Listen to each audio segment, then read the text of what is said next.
Good evening, everyone. If you'll be seated, we'll go ahead and get started. Welcome to a regular meeting of the Monterey Bay Community Power Community Advisory Council. And we are here in Monterey, and it is 6 o'clock on February 21st. I think the first thing is to do a roll call. Is that correct? Please. Community Advisory Council Member Dr. Bueno is currently absent, or is absent tonight. Hartman? Here. Osmer? Here. Wolfram? Here. Amaskita? Here. Stedman is absent. Groot? Here. Bezira-Wist? Here. Capron? Here. Vice Chair Laban? Here. And Chair Byron. Present. Thank you. So we have a quorum. And let's stand for the Pledge of Allegiance, please. Ready? Begin. I pledge allegiance to the flag of the United States of America and to the republic for which it stands, one nation, under God, indivisible, with liberty and justice for all. Thank you, and thank you all for being here tonight. Looks like we're on item 2, public comment on matters not listed on the agenda. Would any member of the public like to address the council?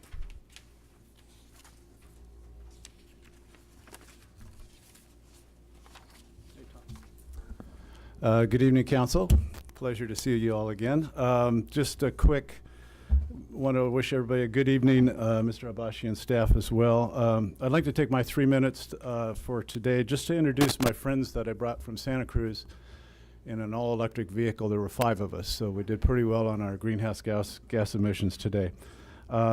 We have the group kind of in the third row. We've got, in right here, Dana Bagshaw, and she's a member of Campaign for Sustainable Transportation, also Santa Cruz Climate Action Network.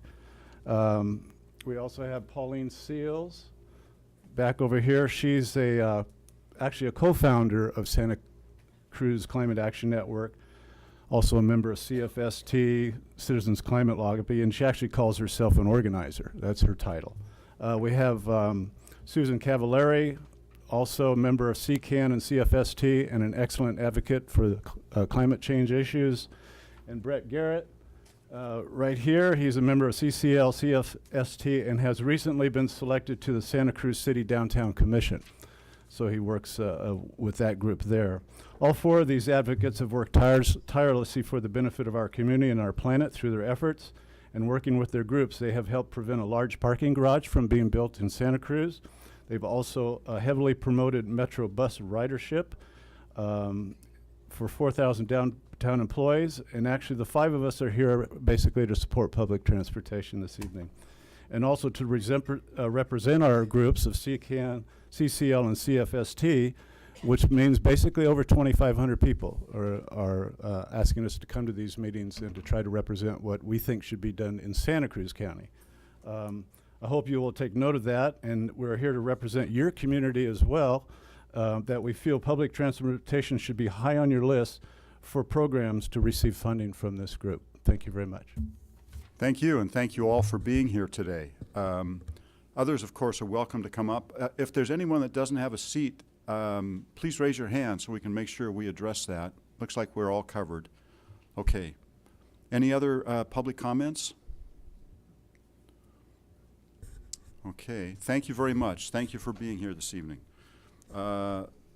Ms. Lair, any corrections or additions to the agenda?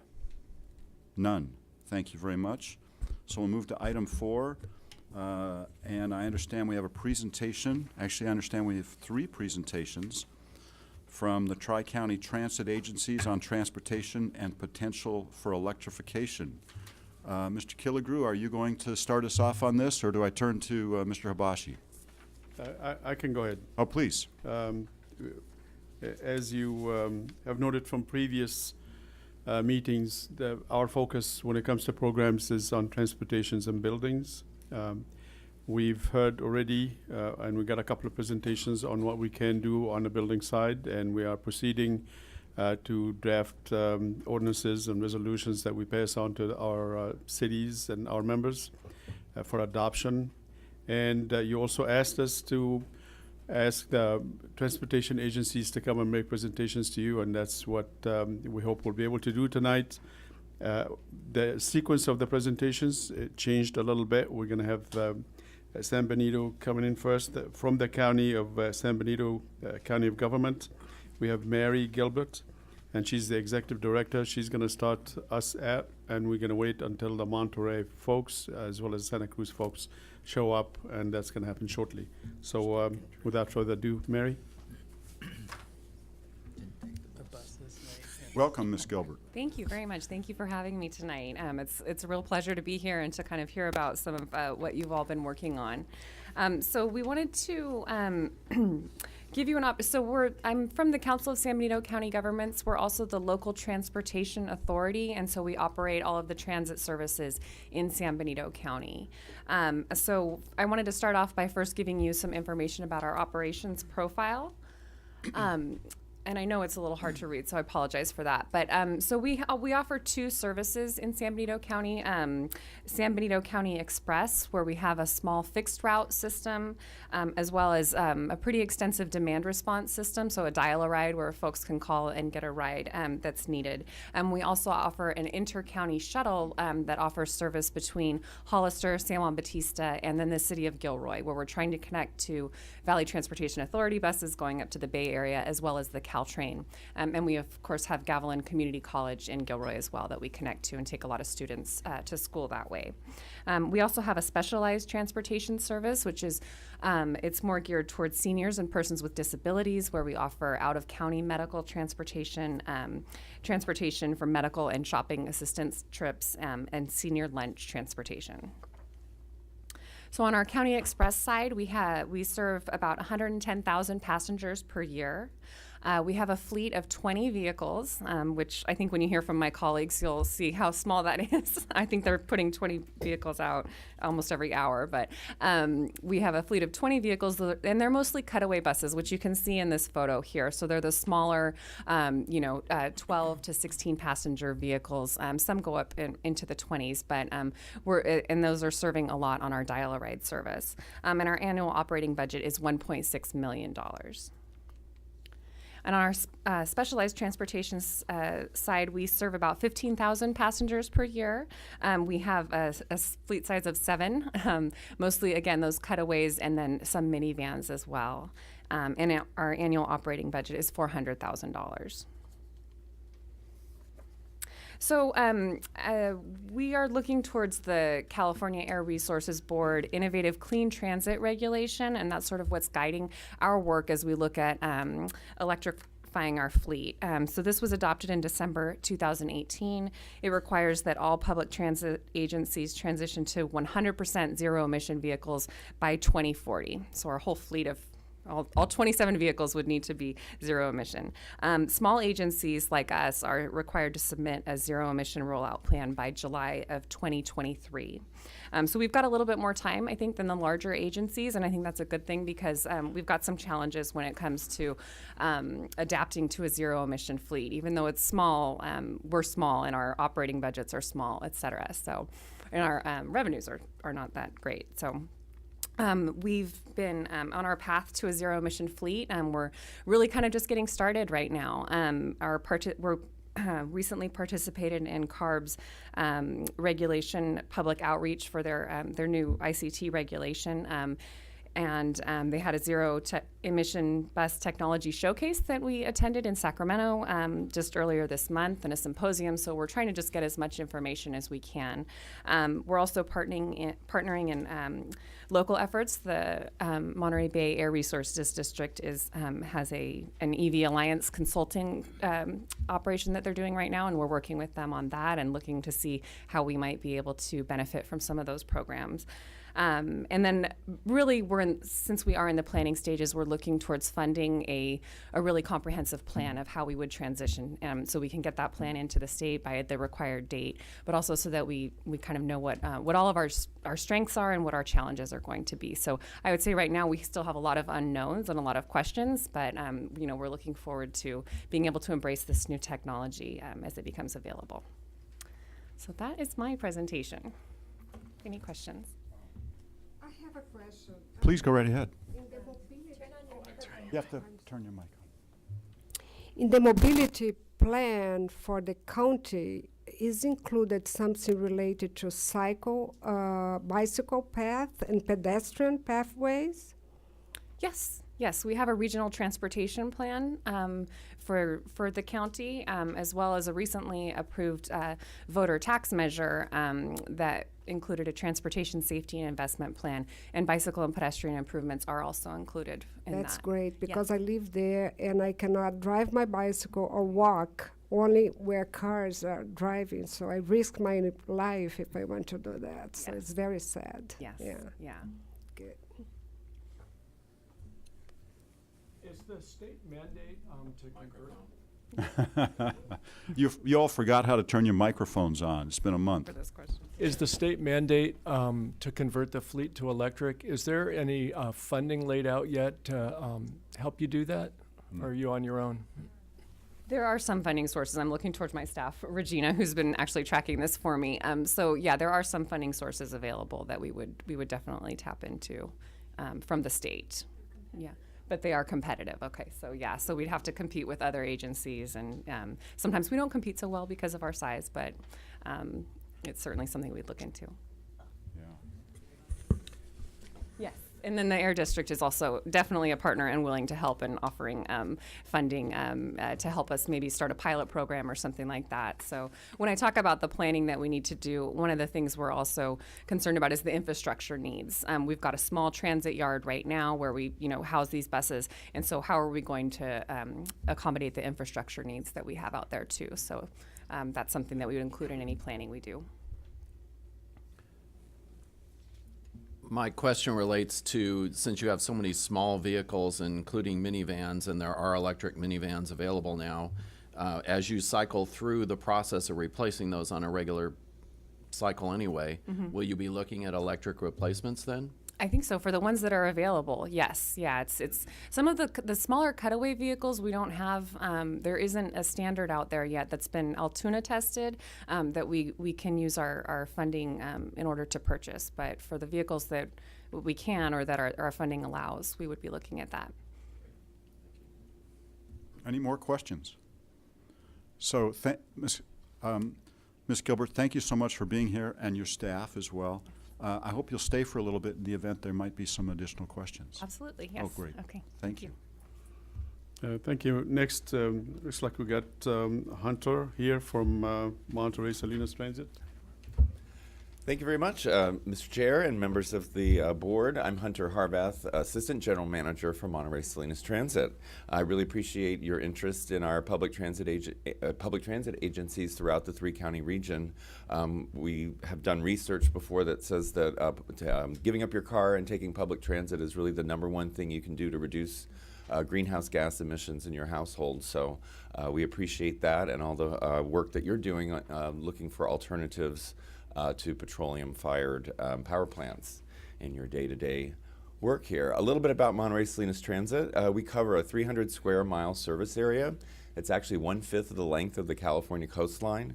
I've heard we have the longest bus route in the entire country. It's the equivalent of going from Washington, D.C. to Philadelphia on a public transit bus. We're nearing $50 million in annual revenues. We are trying to get back up to 5 million annual boardings. We have 162 vehicles on 62 bus routes. We employ 250 direct employees, and then we contract out some of our minibus operations similar to the ones that Mary just profiled for you, the cutaway buses, another 115 contracted employees. So we really do go all the way from San Jose in the north down to Paso Robles, and actually we even have a route that goes as far as south as Templeton. So we are able to interact with our counties to the north, our neighbors to the south. Here's a snapshot of where our revenues come from. The largest piece is a state sales tax. That's the 1/4% state sales tax that goes up to Sacramento and then is redistributed to all the counties based on population. We have a local sales tax now in Monterey County for transit only, Measure Q, and then also the Transportation Agency for Monterey County, one of our partner organizations, recently passed a tax called Measure X. We get, when the government is running, we get $9.2 million in federal funds. Right now we are loaning the federal government $10 million. They owe us that money because they have not been able to effectively pass a budget and keep the government running for this last fiscal year. And then public-private partnerships is one of our proudest items in there in the yellow. Those are the partnerships that we have with local universities, colleges, military. We have partnerships with all 4 military major installations in Monterey County, DLI, NPS, Fort Hunter Liggett, and Camp Roberts, all the way in extreme southern Monterey County. Our electrical experience consists primarily right now of 2 vehicles. The top one there is our MST trolley. It's an electric trolley that used to be a diesel run, a trolley that we sent down south in Southern California. They yanked out the diesel engine and they put in an electric propulsion system. Let me see this. This is the project here and some of the figures. It was the first of its kind for a public transit agency in the entire Western Hemisphere. We installed a breakthrough technology called wireless power transfer. That is a power plant underneath the street that when the trolley comes over, the electricity is charged through the air, about 8 inches of air, and goes into the battery of the trolley.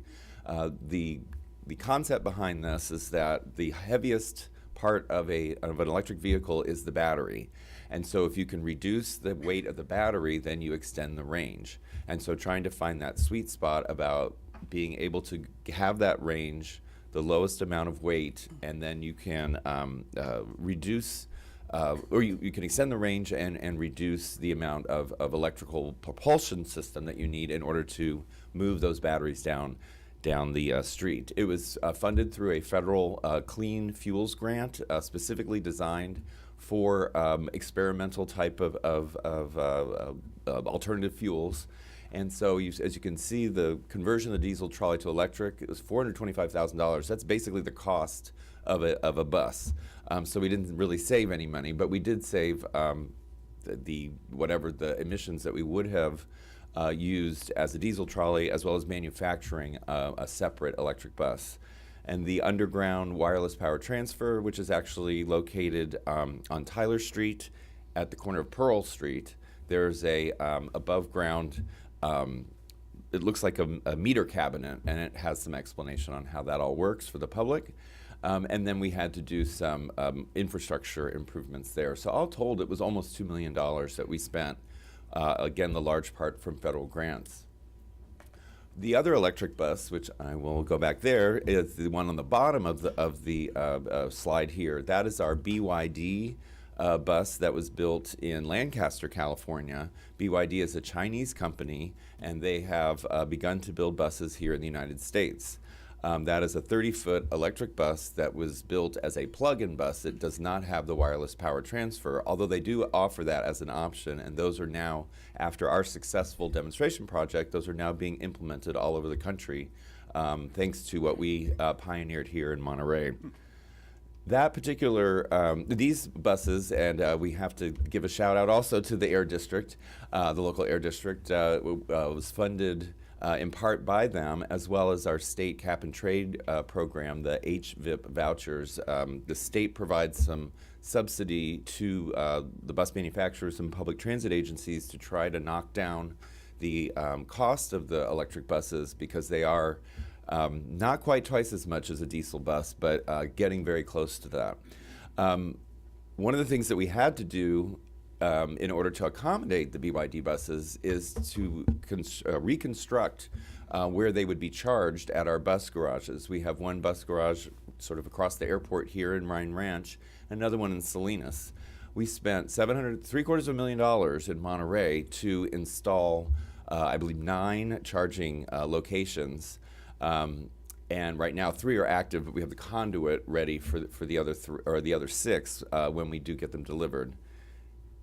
And then in Salinas, we had to upgrade that facility. It's an older facility. It didn't have enough electrical infrastructure from PG&E going in there. That was $350,000. So we've spent over $1 million of our own money, of local money, getting ready for the future of electric buses. Unfortunately, right after we finished our Salinas project, PG&E came out with a electrical infrastructure program that we could have utilized a grant program. But we spent our own money first, and we were ahead of the game, and PG&E did not come through for us on either of these projects, unfortunately.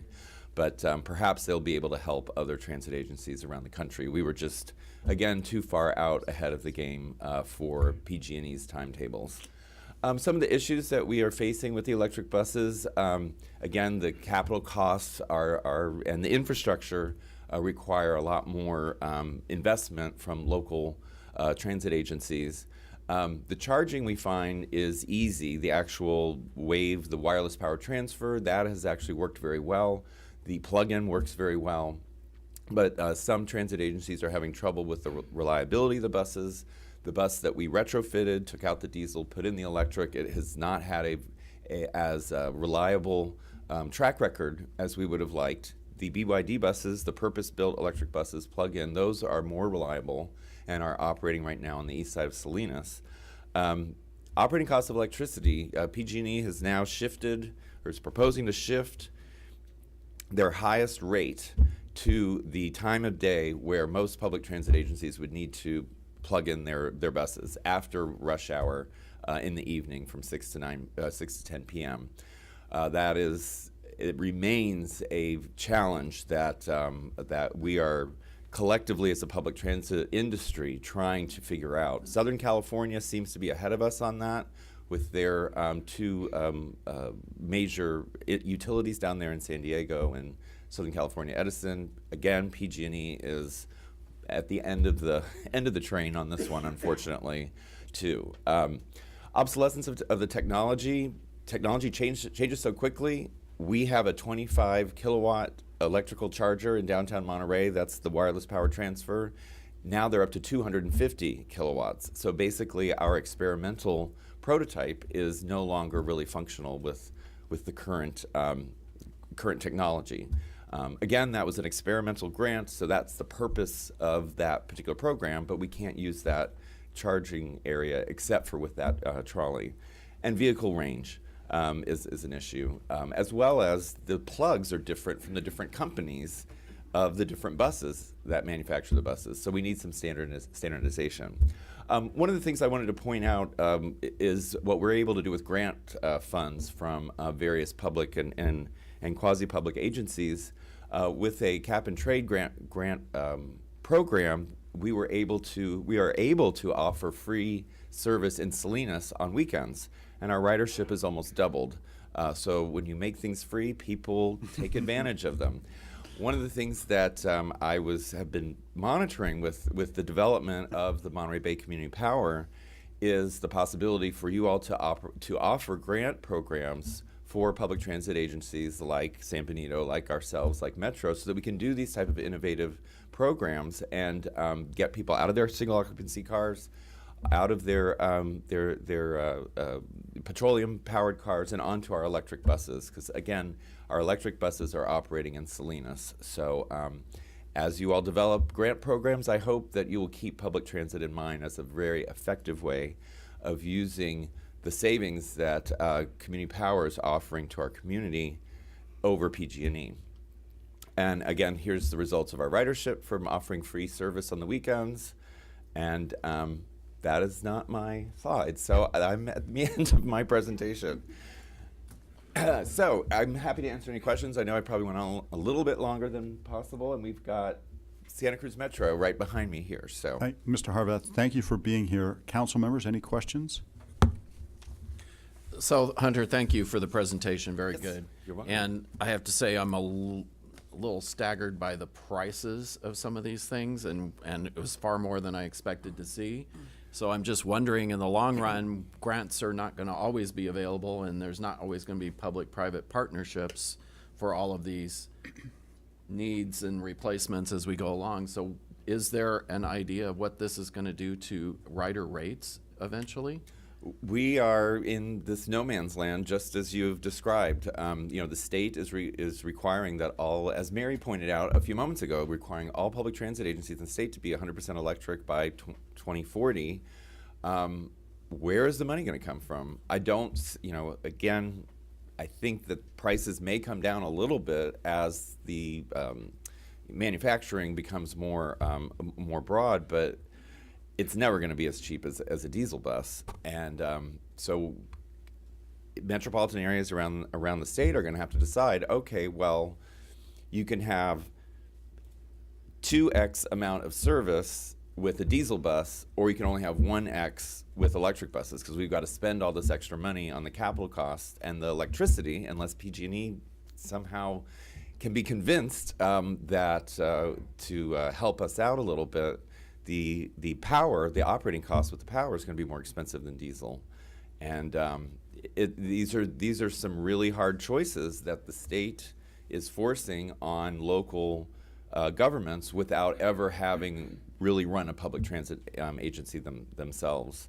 And promises are being made, and there's a lot of confusion, I think. And the clean transit rule that Mary mentioned took years to come to a negotiated end to, and I think maybe it's a good compromise, because no one is happy, I think, on either side, or any of the sides. Thank you. Good question. Wonder if the equipment you had in circulation on the weekend was enough to absorb that increased capacity, or if you had to add more buses when you went for no-fare ridership? We did not have to add capacity on the weekends, but what we did do was change out a couple of the diesel buses to electric on the major route. We have one route, line 41, that serves Alisal Corridor, Williams. That's sort of the major trunk line over there, and so we put those on that line. I was struck by what a small percentage of your budget is covered by fares. Mm-hmm. I mean, and there must be a lot of talk in the transit industry about whether you should even be charging fares at all. That I have wanted to not charge fares on certain routes before, just to experiment. For instance, we have our terrible Highway 68 congestion in the mornings and the afternoons. If we made transit free, would that get people out of their cars for these morning and afternoon commutes? I haven't been able to convince my boss that that's a good idea to try. But I think what we've demonstrated with our MST trolley, which is free, with our free 40s in Salinas, which are free, is that free works. You double your ridership right out of the gate. If you do deep discounts, it does not work. We tried that when we had the roundabout construction. We deeply discounted our passes by 85%, and all we did was lose $800,000. We didn't get any new riders out of that. So free is it, and free works with grant programs. Ms. Wolfram. So I work with Monterey Bay Aquarium, and I know that we work with you on the trolley, and I wanted to see how ridership is going with that. Oh, it's stupendous. We've gone from 3 trolleys every day during the summer, from Memorial Day to Labor Day, to now we operate every weekend, and now we operate 4 trolleys on holiday weekends and Saturdays in July and August. And then next year, or this summer coming up, we bought 5 new trolleys, and so we're going to have all new vehicles out there, and except for the electric vehicle, that one will be there. The electric trolley will be there. And now we're talking about doing the week of Thanksgiving and the week around Christmas, and maybe 2 weeks around spring break, Easter. So yeah, it keeps building and building and building, and we put more service out there, and people just love it. Mr. Harvath, did you have a question? Please. So knowing what you know from this pilot program, when you do plan to expand, are you going to expand both options, knowing that you have new technology for the underground charging stations and then the cost of buses and everything, which route do you think you'll use to expand? So we actually have applied for grants, for a couple rounds of grants to let's see, let me go back one slide, to electrify all of the routes that are within Salinas. We commissioned a study to see which routes are short enough that we could use an electric bus all day long with the underground charging. So far, that has not, we've not won those grant awards. But we are really focused on trying to push the envelope again and see where it makes sense. Our bus route that is as long as the one from DC to Philly, that's not going to work for electric bus that we have right now, or the technology that we have right now. But where things are compact, like the city of Salinas, it works. Let me try to rephrase that question. That was Oh, awesome I'm sorry. information. But I'm curious about, because you have the electric bus, and then you have the trolley. Yes. And seeing the bus versus the trolley technology, which one are you going to invest more in? The bus. The bus. So Yes. you're going to go for the charging stations versus the underground. Yes, for right now, taking the diesel engine and retrofitting that bus is not the way to go, at least in our experience. It's the purpose-built electric buses. We've got $400,000 from the Air District, and we're going to apply for another $400,000 so that we can buy 2 new plug-in electric buses that are made by a company called Gillig, and they make all of our diesel buses. And so we're going to see if those electric buses are better than the Chinese ones, the BYD. So we're kind of testing to see which is the best technology, which is the most reliable. We know that taking out a diesel engine and putting in an electric one was not the most reliable thing. So that's off the table, but we're looking at additional bus companies. Thank you. Did I get it right? Okay, good.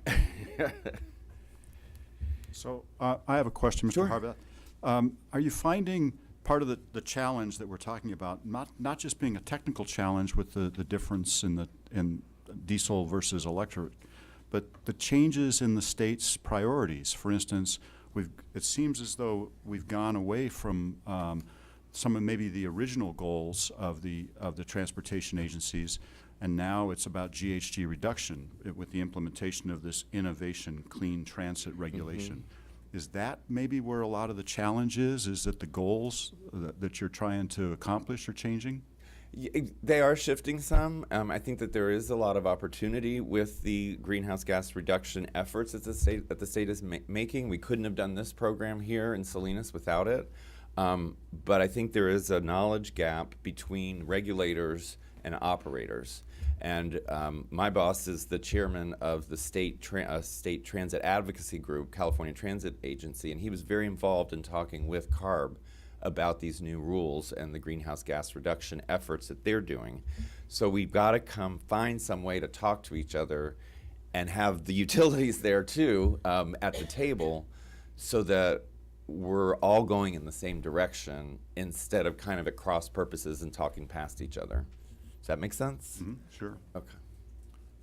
Any other questions from, please? Just out of curiosity, is there a difference in the life cycle of an electric bus versus a diesel bus? So we are told, and there's actually, I didn't have the graphic in here, but there are so many fewer parts that are in that are in an electric bus compared to a diesel bus. My boss has a presentation that has like an electric bus and all the parts that have been taken out of it, and a diesel bus next to it and all the parts that is taken out of that. So the more parts you have, the more things that can fail. So in the long term, even though it's more expensive up front, we are told that the operating costs and the maintenance costs over the course of a 12, 15, 20-year vehicle are actually cheaper for electric. We've only had the BYD buses for about 3 months, so it's a little early to tell. That's a good question. So thank you. I think we'll move on to the next one, but if you can Absolutely. stay for a little bit in the event there's some additional questions, we'd Surely, appreciate surely, it. thank you. Mr. Bosch. Finally, Mr. Chairman, we have Barrow Emerson as well as Aaron Alvey from Santa Cruz. Good evening, everyone. My name is Barrow Emerson. I'm the planning director at Santa Cruz Metro, and I'm going to be really quick, just giving you a couple of backgrounds, and I'm going to let Aaron Alvey, our procurement director and electric bus and infrastructure project manager take most of the time, because I think that's where your questions are going to be. So real quick, just you know who we are and where we are. I'm not going to spend a lot of time talking about something you already know. That's Metro's system, right?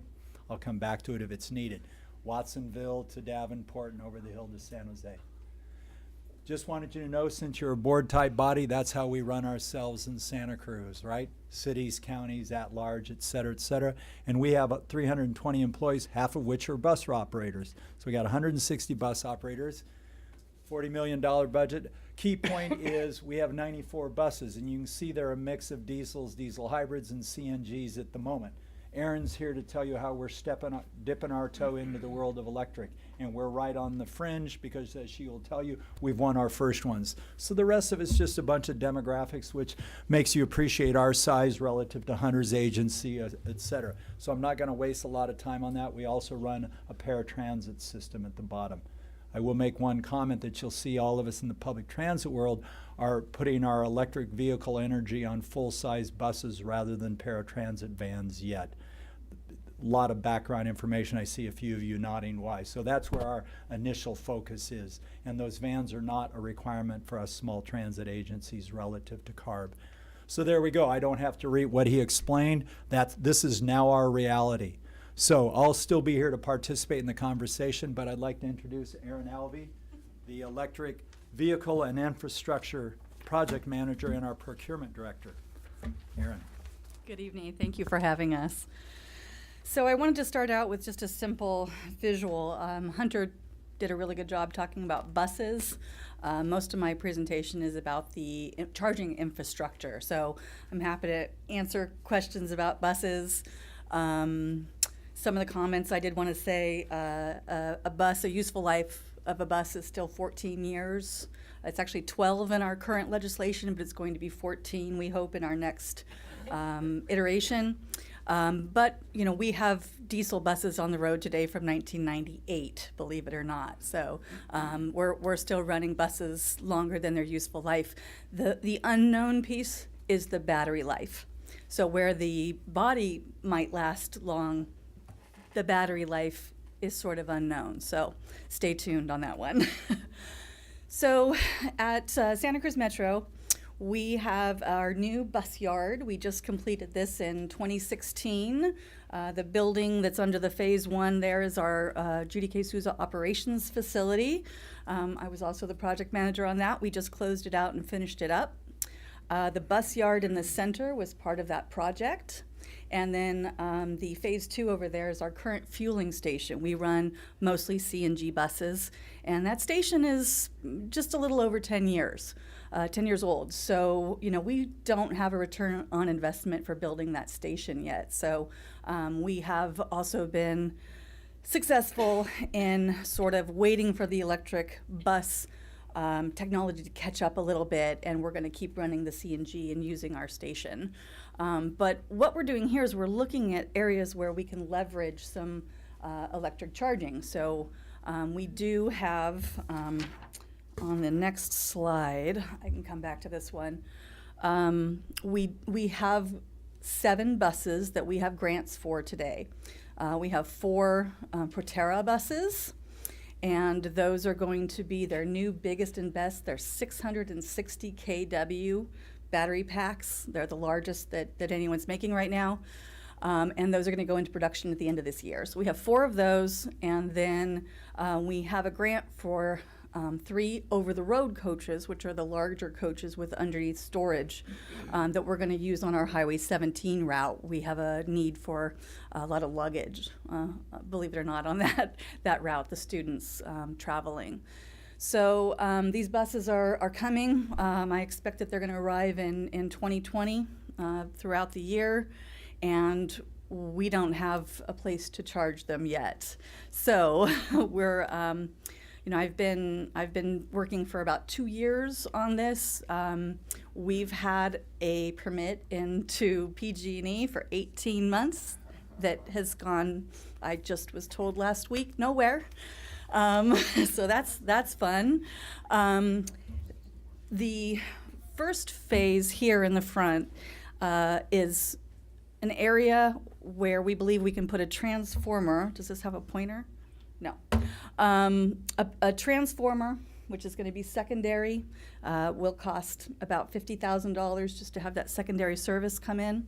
We're going to have a switch in the front, and then there's going to be 10 charging bays there. So that is going to get us through hopefully the first 5 years. So this is what we've been planning. We did engage a local engineer, and he designed it for us. And then, as you may know, PG&E was mandated to have their Fleet Ready program. SoCal Edison also has a program, but the CARB told them that they need to help us build out our electric infrastructure. And I think even to something Hunter said earlier, the ratepayers are going to pay for this. This isn't going to be PG&E, so it's not free money. But their Fleet Ready program does not actually launch until March. So we got in an early sort of program, got them all our documentation. They said, thank you for your design. We can't use it. We're going to do our own, but we can't make your timeline. So the last thing we want is to have buses and not have our charging infrastructure. Right? That's the worst thing. So I have a backup plan. The fueling station on the right there does have enough power that we could set up a temporary charging station, probably charge those first 4 buses for a few years. We don't really want to do that, obviously. So basically, I'm sort of cobbling together some grant funds and some local funds, and I'm trying to keep this moving forward to get these 10 charging bays in here. And that cost is anywhere from $250,000 to $500,000. It keeps growing. We'll see. I'm trying to keep costs down, but we are looking for grant opportunities there. It's kind of interesting because I think in the last maybe even 6 months there has been a lot of grant funding opportunities for zero emission buses and more infrastructure than there was before. It's a little late. We needed it a few years ago. So we're working really hard to complete phase 1. Phase 2, the other thing, I'm not sure sorry, we were in traffic, a little late here. The other thing Hunter had mentioned about different plug types and different chargers. There's the charger that goes with the Proterra only is going to charge a Proterra. A BYD charger is only going to charge a BYD. And there are a few other vendors out there who offer a product that will charge more than one type of bus, but you're also then married to that system. And so this is really a long-term plan and a long-term thinking that you have with these manufacturers, both buses and charging. So it's complicated, and they are just now getting standards together. So we'll see. It's tough, again, when you have buses that are going to be here in a year, and we're still trying to get this right here. So phase 2, we're successful there. We're looking at some battery storage so that we can load up the batteries off-peak at the lowest charge rates, store up some power, and then charge our buses off of that. So, our buses come in between 6 after the main commute and 10 is when we typically fuel and clean the buses. And if you've looked at PG&E's new rate proposal, that's going to be the peak of the peak now. So this is going to be the most expensive time to charge a bus, is exactly when we're usually fueling. So that's going to be tricky. Again, there are some vendors out there, some charger manufacturers that have software that they're developing. Again, I'm really stressing the new technology here to help with some of that and help your charge management and keep your charge rates down. So we're hoping that that industry develops a little bit more. So in phase 2, we do have some room in our fueling station.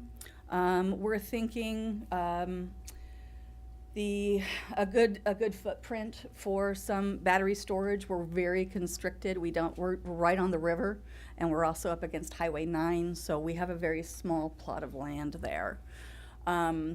We are looking at other locations, working with the city and the county to see if there's maybe an off-site location where we could share some battery storage. I know PG&E is also very interested in growing just their charging infrastructure for everything, for residential, for commercial vehicles. So maybe there's a partnership there as well to get another location, and shared use would be great. Also, one of the charging manufacturers, ChargePoint, is currently in development of a large charging block, which would help you kind of in phase 3, if I can jump ahead. It would help you put up a large canopy with some remote dispensers instead of having one big charger that you're charging each bus off of. It's more of an overall system. Again, a very large project long term, but it could happen. The other possibility that we've looked into is a solar canopy. I'm sure you've seen these at a lot of parking lots. A lot of businesses have been doing this, where they put up a big canopy over your parking and there's solar on top. Because of the size of our yard, we can only get about 1 megawatt of power that would charge about 17 buses a day, and we have a fleet of approximately 100. So that's just a fraction. But it's autonomous power, it's ours, we're not paying for it, and we can use it any time of day. So, any kind of an overhead system or these chargers we're talking about, that's straight off PG&E's grid. So I'm excited about some autonomous power. I hope you are as well, because I think that would be very helpful. Brownouts, blackouts, all sorts of things can happen that would affect our service once we're fully electric. So, I think I touched on most of this. We have 7 zero-emission buses. We did decide to go electric and not hydrogen. We've looked into both. We know that we have to go 100 by 2040, so we'll probably be buying our last CNG buses around 2028, and we'll ride out that 12-year useful life. So some of the things that we're dealing with right now, obviously, is PG&E owns the transformer. We're completely reliant on them to come and design it, and once we trench over and get the area ready, they have to come in and plug it in. They own it. They want their money back at some point. We're buying all the switching gear, all the charging stations, some software, and then of course we're really excited about some off-grid charging. Big risk, PG&E. Every time I say it, I get a chuckle. I even say, oh, PG&E is going to help us out with this.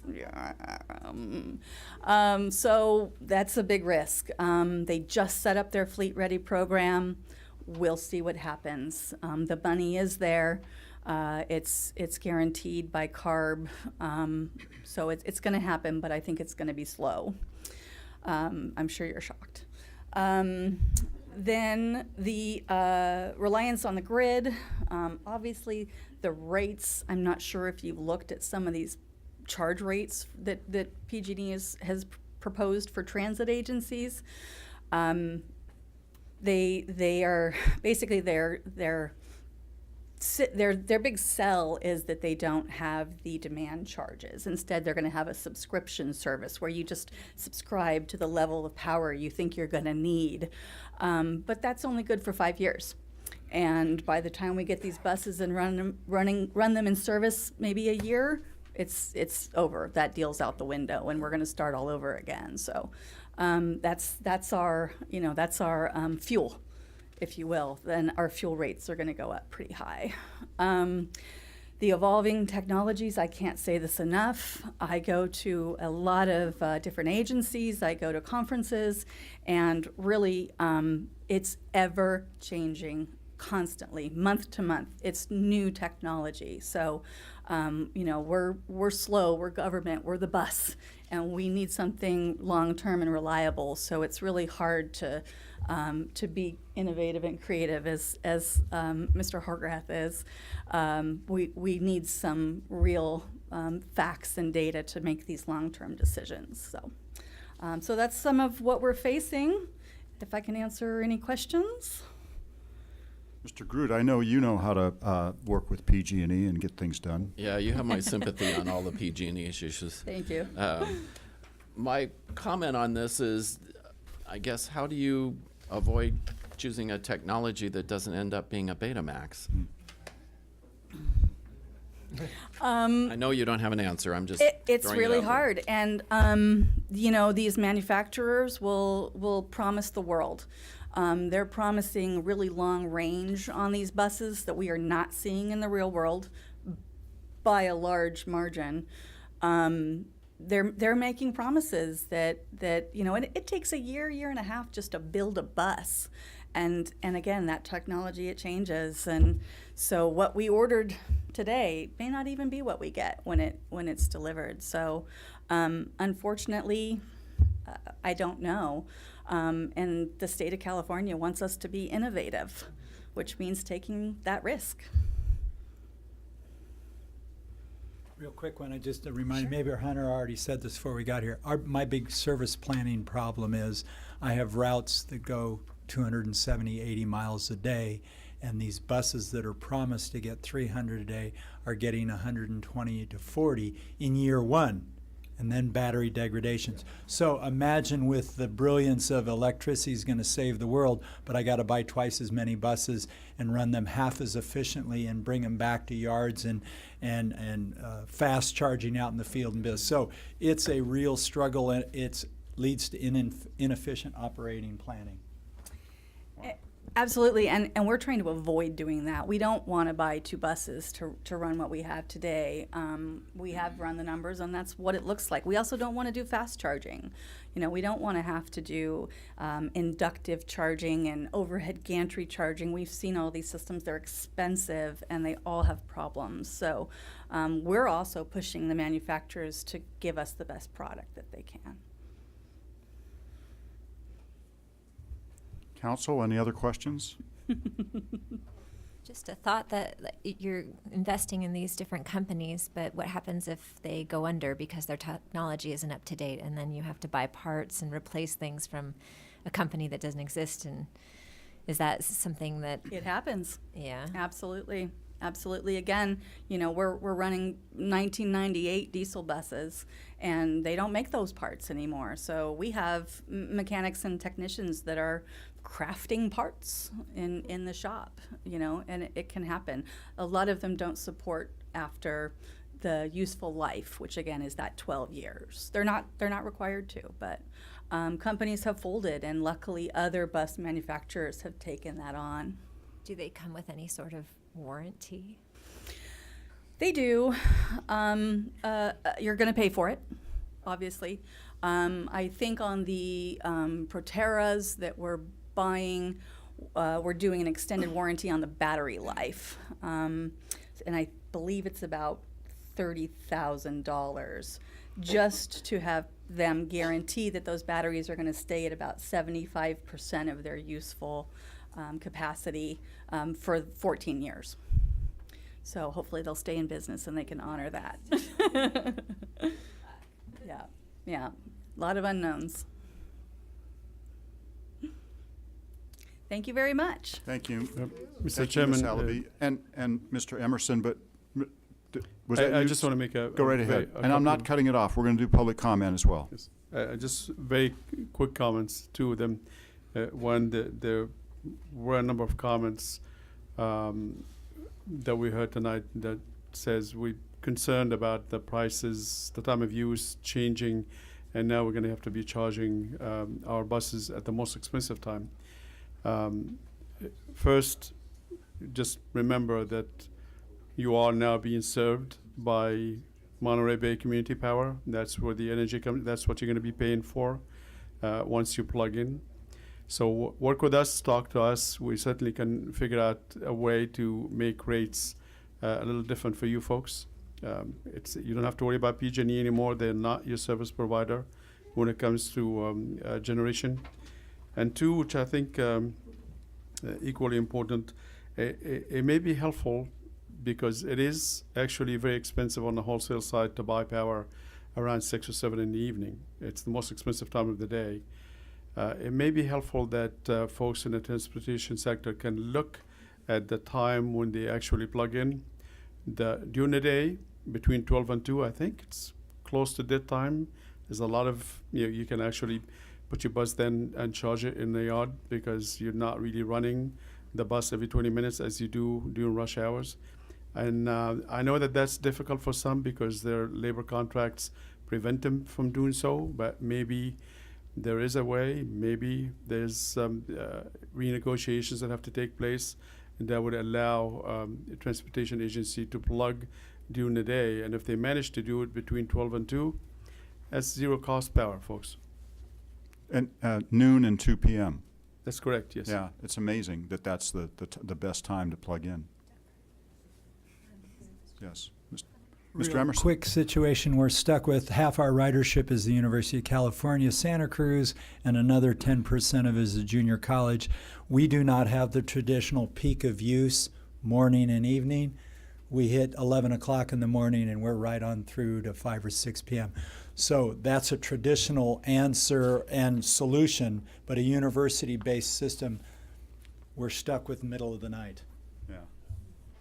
But I think the most important thing that Mr. Hibachi said was that first one about you're now served by the Monterey Bay Clean Power and rates are going to be set by them. Correct? Yes. So are there any more questions from council? And I'm not shutting it off with council, but I'm going to open it up to public comment if that's all right. Okay. Please, any members of the public wish to make comment on this item?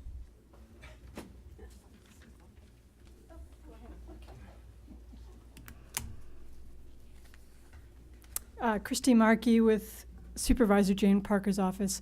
I just wanted to express gratitude for the transportation agencies wrestling through these issues.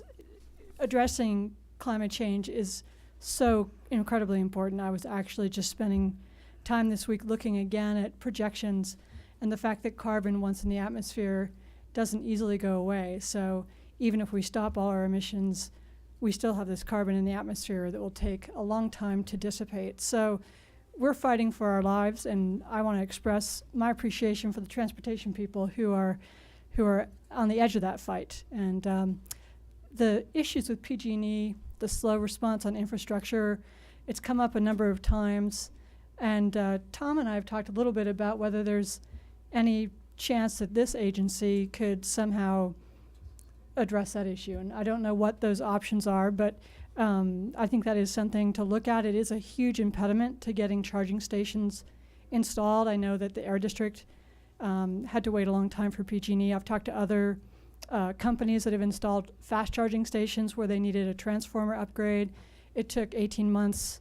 Those kind of timelines are really too slow. So if there's something that the community choice agencies could do, whether that's through legislation or through empowering themselves to do some of that, I'm not sure what the options are, but I think it would be worth addressing. Thank you. Thank you. Hi, Beverly Deschaux, President of the Electric Auto Association Central Coast Chapter. Something that occurs to me about the difference in the range compared to what the company is saying may be how the drivers are driving. They might want to talk with us, or we might want to talk with them about that you don't drive electric vehicles the same way that you drive a car where you floor it and take off. And I know that when some buses have to pull over, they're fighting traffic, and they may be doing it like that, and that might be why, or part of the reason why, they're getting such less mileage range than what they were promised.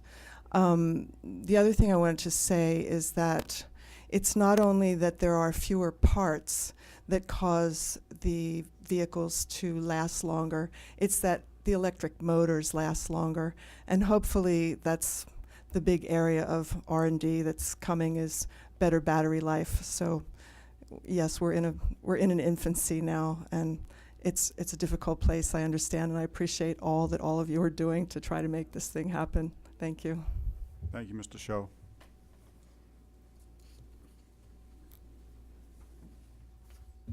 So my name is Dana Bagshaw. I've got a million things going around in my head, as I'm sure all of you do.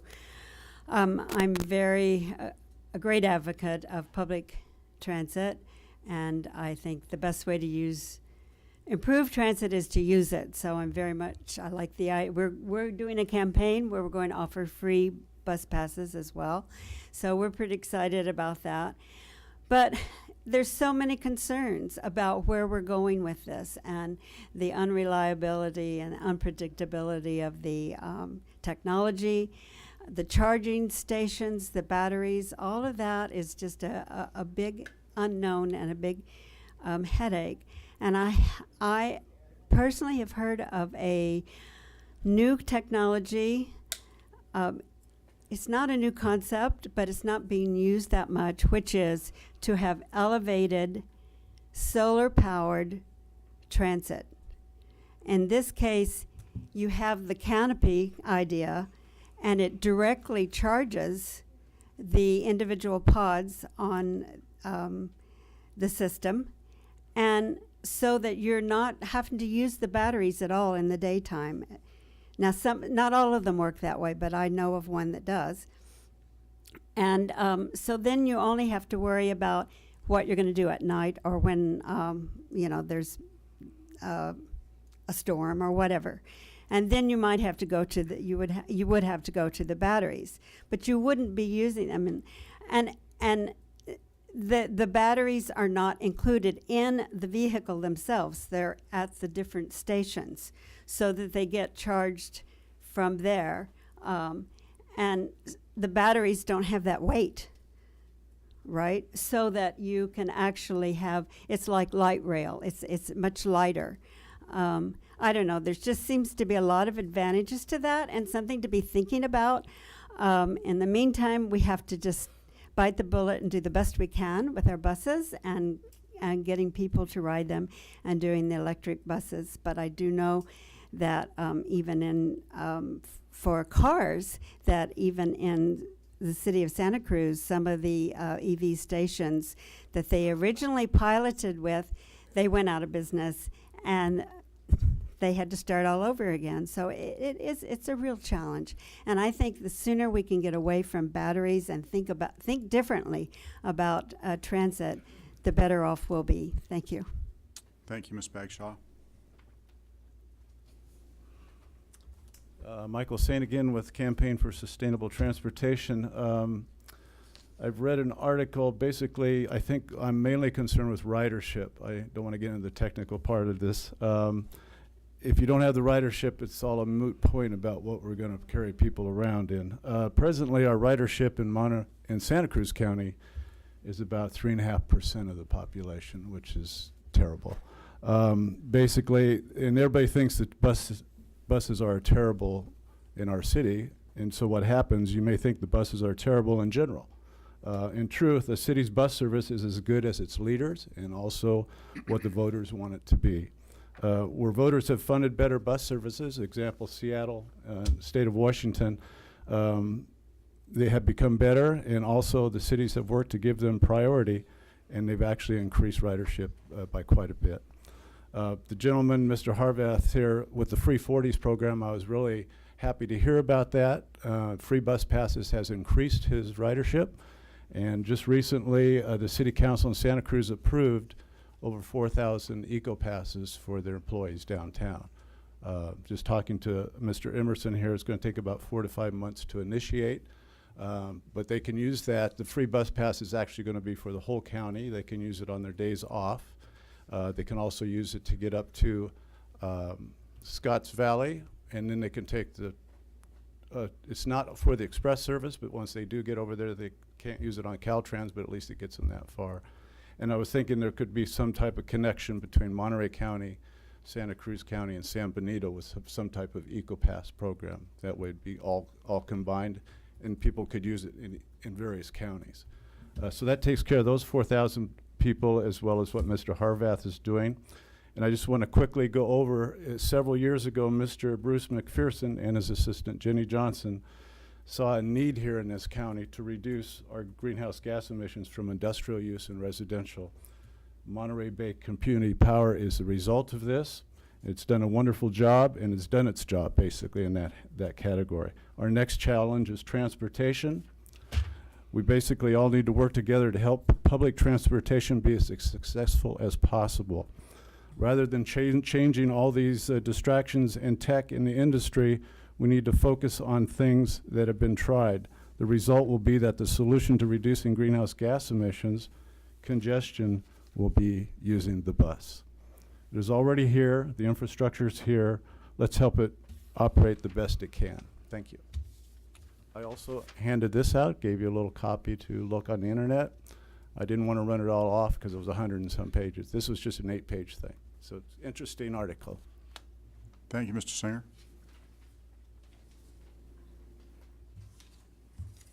Any other public comments on this item? Council members, any concluding remarks? I have one I'd like to make. I just wanted to say thank you to all three transportation agencies for taking the time to put together your presentations and show us the challenges that you have ahead of you and hopefully that we can help with. So appreciate that very much, and I also want to thank staff for arranging this presentation. Thank you. That was certainly takes care of my comment. Now, I think a number of the council members were interested in the topic, so thank you all very much for being here and your efforts to be here. And thank you to the staff as well. So I think we'll move on in the interest of time. Thank you. Thank you, Ms. Gilbert, Mr. Harvath, Mr. Emerson, Ms. Allaby. Thank you very much. So I think we're on to item 5 on the agenda, approving the minutes of the January 17th meeting of the Community Advisory Council. And this requires action. So any comments or changes? I'll move that we approve the consent agenda. I'll second. We do public comment. Thank you. Any members of the public that wish to comment on this item? Council, any comments? Okay, moved in second. I had submitted some corrections. Please. I submitted them earlier, so just some corrections that were in there. Okay. Minor. How do we deal with those? I think we need to see. We I've need to already know made what they the- are. I've received them from Councilmember Hartman. I've already made the changes, so Oh. you'll see them. Thank you, Mr. Hartman. I think then we'll do a vote. All in favor, please say aye. Aye. Aye. Opposed? Abstentions? Thank you very much. Motion passes. And we're on to the regular part of the agenda. The CEO's report is a discussion item. Mr. Habashi, you have many things to talk to us about. Thank you, Mr. Chairman. I will start by introducing the latest and the greatest staff members that we've added. Alexis Garcia, please stand up so everybody back here can see you as well. And Sage Lang, please. Alexis, no, stand up. Don't sit down that quickly. Alexis has been with us for some time now as an intern. He is now the Energy Public Engagement Associate. And we are really glad to have him because single-handedly when he joined us as an intern, he worked out a partnership with Univision to kickstart luncheons that he's holding with our farmers, and he's doing that, I believe, once a month. Is that right, Alexis, or more often? Once a month. And it's been really great, and we received plenty of compliments on having that luncheon, and it's very helpful to get us a little closer to our farming community. And Sage has just joined us a few weeks ago, and she is working as a program coordinator, working very closely with Beth, and we're glad to have her. A great addition. I'm really happy to have both of them with us tonight, and you guys can sit down now. Thank you. I wish I was young and could have an opportunity to work in a place like this. It's very exciting opportunities that are now presented by community choice aggregation. So welcome. Updating you on PG&E's filing for Chapter 11. I've been trying to pass on documents as often as possible as they come in. So far, so good for us. I can't say the same for PG&E. They have, as you know, filed for bankruptcy, Chapter 11, on January 29th. They announced that. They broadcasted 2 weeks prior, and the minute they broadcasted that they will be filing for bankruptcy, a lot of people ran around with their hair on fire, so to speak, trying to prepare for what is going to happen. Some of them started already before the PG&E's filing for bankruptcy, including us, because two things that concerns us with PG&E's action. One is the revenue that we get from them every day. They bill on our behalf, they collect money on our behalf, and they remit that money to our banks on daily basis. So obviously, when you enter into bankruptcy, the first thing that you have to worry about is, will they continue to remit the money into our accounts? And there were plenty of motions and issues that were discussed and dealt with between the CCAs. Eventually, when they filed for bankruptcy, PG&E, one of their motions, sure, Rob can explain it legally better, but generally they said we will continue to give the CCAs their money on daily basis, as we have been doing for the past number of years. And two days later, the judge concurred with them and said, yes, we should continue to do that. And a few days after that, our money started to come back and be remitted to our banks. So that seems to be going well. The motion is going to be finally ruled on in February 27th. So once that ruling comes in, then this issue is no longer an issue, at least, for the time being. We haven't seen anything, unless Robbie tell me otherwise. We haven't seen anything from any of the other party that seem to indicate that they want to intervene or try to overturn that decision that was made by the judge. The second issue that we have to be concerned about, there are a few other smaller issues, but the second big issue we need to be concerned about is we have a number of contracts with Pacific Gas and Electric. All of them on the receiving end. We receive certain types of power, and in turn we pay PG&E for it. And these contracts are time-wise are between now and the end of 2021. And what our concern is, will they continue to live up to the obligations under those contracts? We think they will be, because it's money going in their direction, and generally if money's coming in your direction and you're bankrupt, you're not going to say no, as long as they have the product to provide. And the product is well priced, so it's not like they're giving us something cheap and now they're going to hold it back and say, I'm going to sell it in the market for more money. It's very well priced, so my expectation is they will continue to deliver on those contracts. The only thing that can happen that may upset that, they have also other contracts where they receive power. So they receive power and pay for it. And the power they receive, a lot of it has attributes that they sell us. So if they end up backing out of those contracts or stay in those contracts, then they may find themselves in a tough position, not being able to provide us with the products that we want, because they're not buying it. They're not receiving it. That is the only thing that could eventually lead to them trying to renege on our contracts.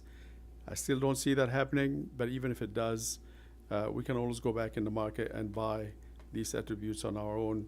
We may pay for it a little bit, but if they end up reneging on their expensive contracts, that means the PCIA goes down considerably and we end up saving a bunch of money. Excuse me, but this is all in the hands of the bankruptcy judge, so they could, that judge could allow them to default on certain obligations in the financial interest of California, their California customers, correct? Yeah, it's gotten a little bit more intertwined now, because a lot of the counterparties to PG&E, the ones that sold PG&E power very expensively, are now going to FERC and saying, you too need to intervene in this process. We don't want PG&E to back out of these contracts without checking with you first. So it's not just the bankruptcy judge anymore. They want FERC to be involved, which of course PG&E say no, and they raising the objections with the bankruptcy court. And in turn, the counterparties are going to the district court and saying, well, we don't think the bankruptcy court should be the one that decide on this. Should be you, district court. So now it's kind of a legal food fight, and it will continue on for a couple of months at least. Most likely, I would say within 60 days, we'll find out, at least within reason, whether PG&E will start to assume or reject some of these contracts, or they're going to continue with the obligations that they have today. Rob, do you want to add anything? No, thank you. Okay. We know, though, the council is going to get a lot of, what's the right way, wear and tear in a whole bunch of whole new areas here, I suspect, including federal wholesale law as well as local PUC law. I have to say that having Rob, it's been a real blessing, because he's been doing a fantastic job supporting me on every phone call almost that we had with California CCAs in order to kind of maneuver around this whole gamut of issues. Yeah, just thank you. Next is the power supply rates, and we've been talking about that for some time now. We almost for 4 or 5 months, we talked to you about the PCIA rates and what it will be and how it's going to go up, and as a result, the PG&E generation rates will go down, and how's that going to squeeze us in the middle? Well, this, the rate design and the rate determination is being postponed every month. Every time we expect that it's going to be finalized, we come back later and PG&E says it's not ready yet. So it was supposed to be effective January 1st. It looks like it's now going to May 1st. That's going to be the effective day of the new rates. Today, just today, finally, the CPUC approved the revenue requirement for PG&E for 2019. And so now we know the amount of dollars that PG&E need to collect on the generation side, on the distribution side. And now they're going to take that and break it into a rate design to be able to collect that money, that revenue requirement, to collect it from the customers. Will take them another couple of weeks for that to happen. We're probably going to see their rate design finalized sometime in March timeframe, with the effective date for it to be May 1st. Because for some reason, I'm not too sure why April 1st is not is not a date where they usually try to have rates become effective. Is that because nobody would believe them? Or? I seriously don't know why.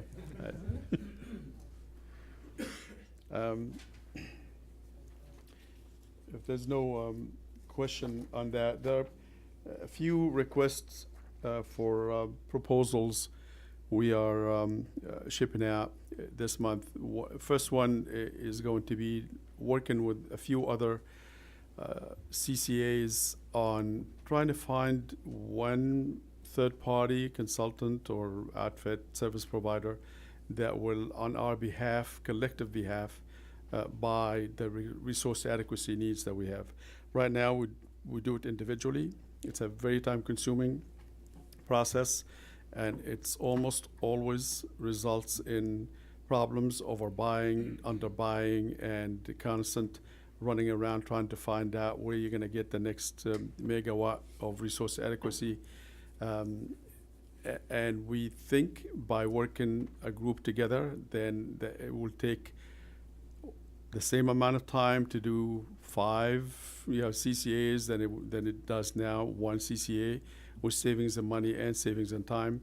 So that RFP is out now. When it comes back, we'll hope that we're going to be able to work with the other CCAs to bring that outfit to work with us on RA acquisition. There's a second RFP out Basically, we are looking to diversify, looking for carbon-free power. Perhaps a shorter-term contract would be a 10-year contract, not 15 or 20.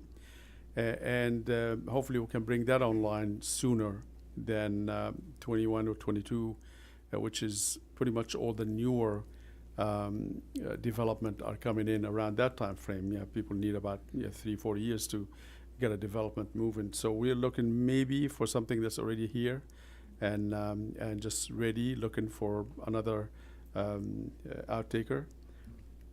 And that RFP is out already. There's a third one that we're working on in conjunction with Silicon Valley Clean Energy to do something similar to what we've done already 3 times. We're looking for power that will be either renewable, of course, there'll be either wind or solar plus storage, located here in California. And obviously, we'll keep you updated as we begin to see some results and we see some promising possibilities of working with folks. Then we'll come to you and talk to you about what we are in the process of negotiating.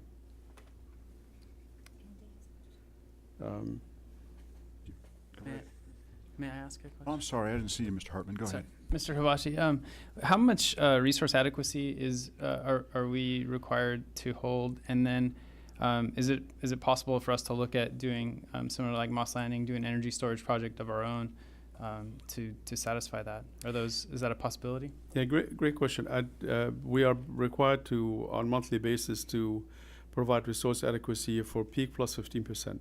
So let's say, for example, this month we're going to peak at 350, maybe 400. Then we're required to provide 460 megawatt of resource adequacy. Should we or can we buy directly from, let's say, battery storage, something similar to what's been proposed at Moss Landing? Most certainly, I think PG&E that's what PG&E is doing exactly. They are buying all that output from those batteries that will be developed by somebody else for resource adequacy purposes.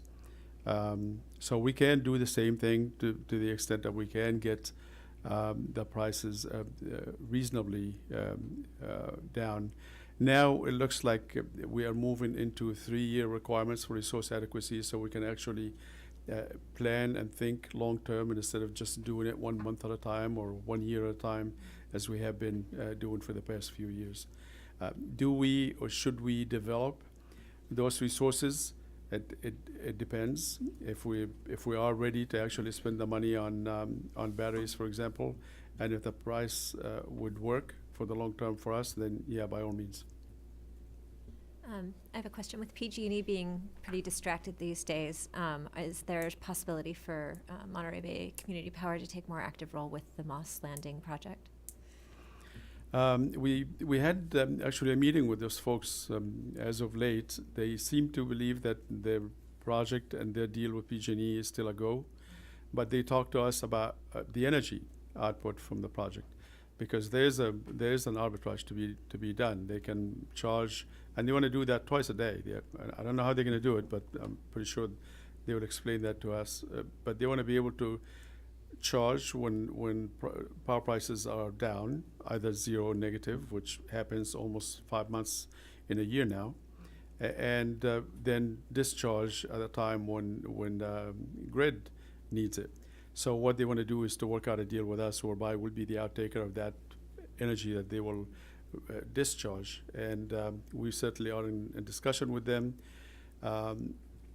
If PG&E were to back off on some of the purchases that they are doing, some of those PPAs, then we may step in.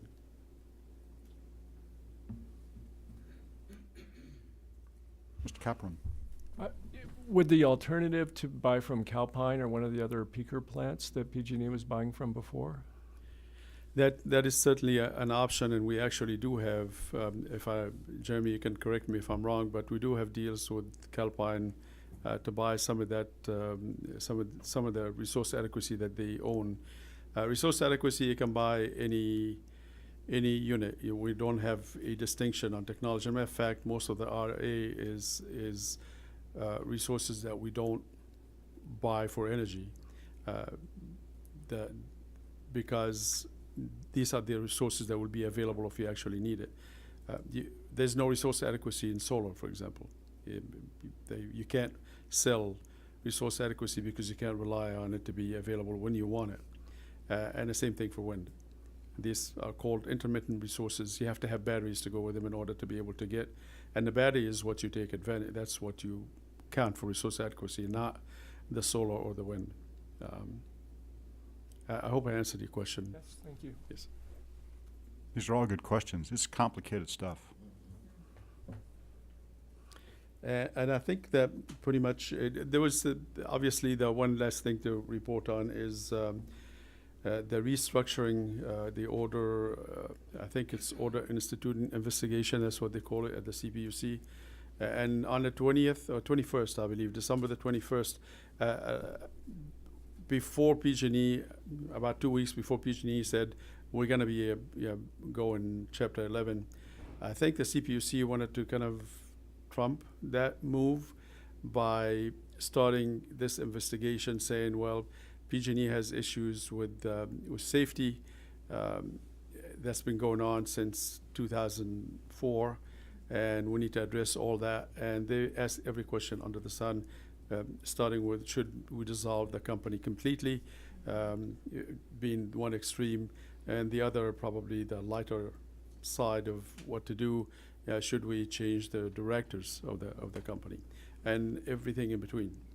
And now that the process is open, obviously with the PG&E bankruptcy, a lot of the things that the CPUC could do out of that investigation will not happen because PG&E is in bankruptcy, and the CPUC cannot intervene in that process and make any changes to the outcome of it. It's going to be the judge along with the committees that the judge is working with.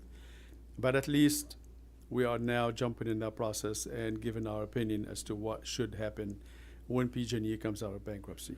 And I've attached to my report to you the filing that we made to the CPUC. It's a lighter one. A lot of others made much fatter documents that they passed on to the CPUC.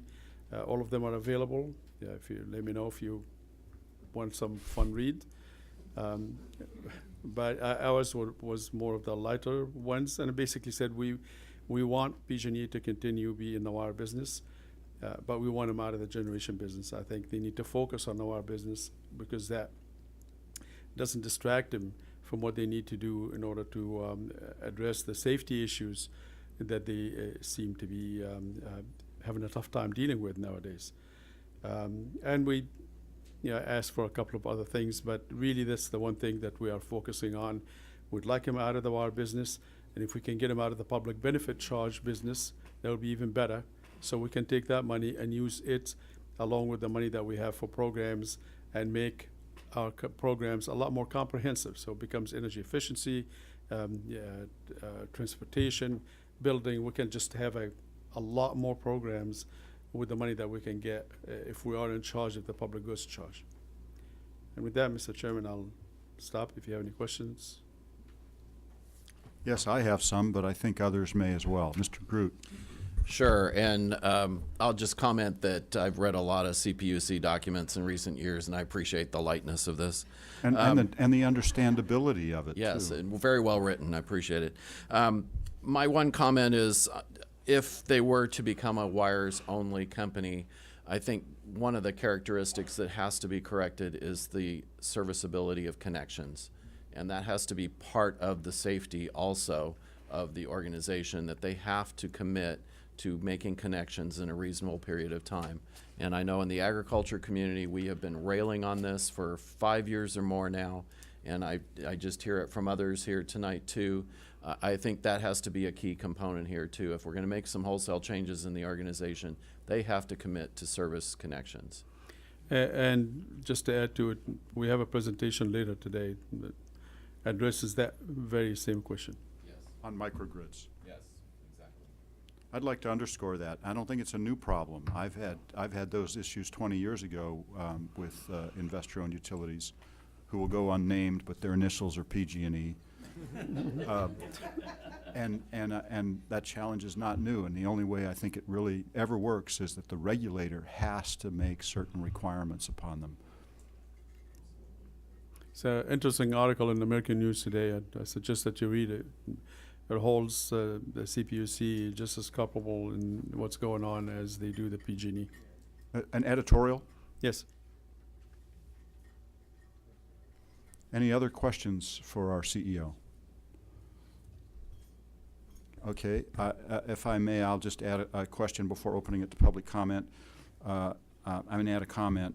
I'll finish up with the attachment 4, which Mr. Groot just was on as well.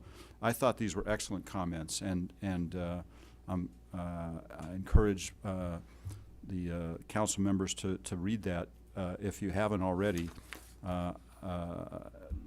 The utility going back towards the notion of being a wires company, I think, was really what we were looking for when we passed AB 1890 back in 1996 to deregulate the investor-owned utilities in this state over 20 years ago. The hope was that they'd become wires companies and that they would spend the necessary funds on becoming more reliable and safer and less vertically integrated, because competition, even 20 years ago, was available in generation, was available on the customer side of the meter. So now we're finally getting there with community choice aggregation. I'm also glad to see that you're interested in taking up the public goods charges. It's a little known fact that we spend about $1 billion a year in this state on energy efficiency programs through the investor-owned utilities. And having read the audit reports over the years and seen how effective those are, I think we could do it much better. In fact, that's one of the things that I'm really interested in, is seeing those funds come to the communities that I think could administer programs that meet the needs of the local community much more efficiently than the investor-owned utility centered in, a city far, far away. So I definitely support your comments. Back to attachment 1. I don't have it in front of me right now. I just have my note here. I think that had to do with the workshop dates, and we did get a what should we call it? Is this it must be the final. It's out. It's printed. This is the sheet that talks about it. It's March 30th, and of course, I'd like to make sure we encourage all the council members to be there if you can, and members of the public.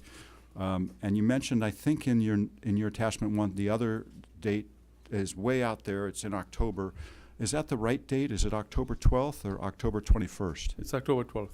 Okay, October. Okay, I may have been looking at the wrong year when I was looking at my calendar. Is that a Saturday as well? I believe so, yes. Okay, and I'd like to thank you for the attachment 2 that you've included there, the roadmap for this council going forward for the months ahead.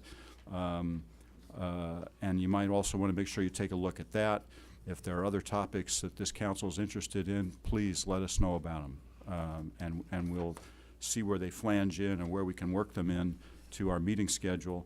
But the most important thing there is that we make sure we hit the dates on the things that we're obliged to do that are called out in our bylaws as well. So that should be covered there.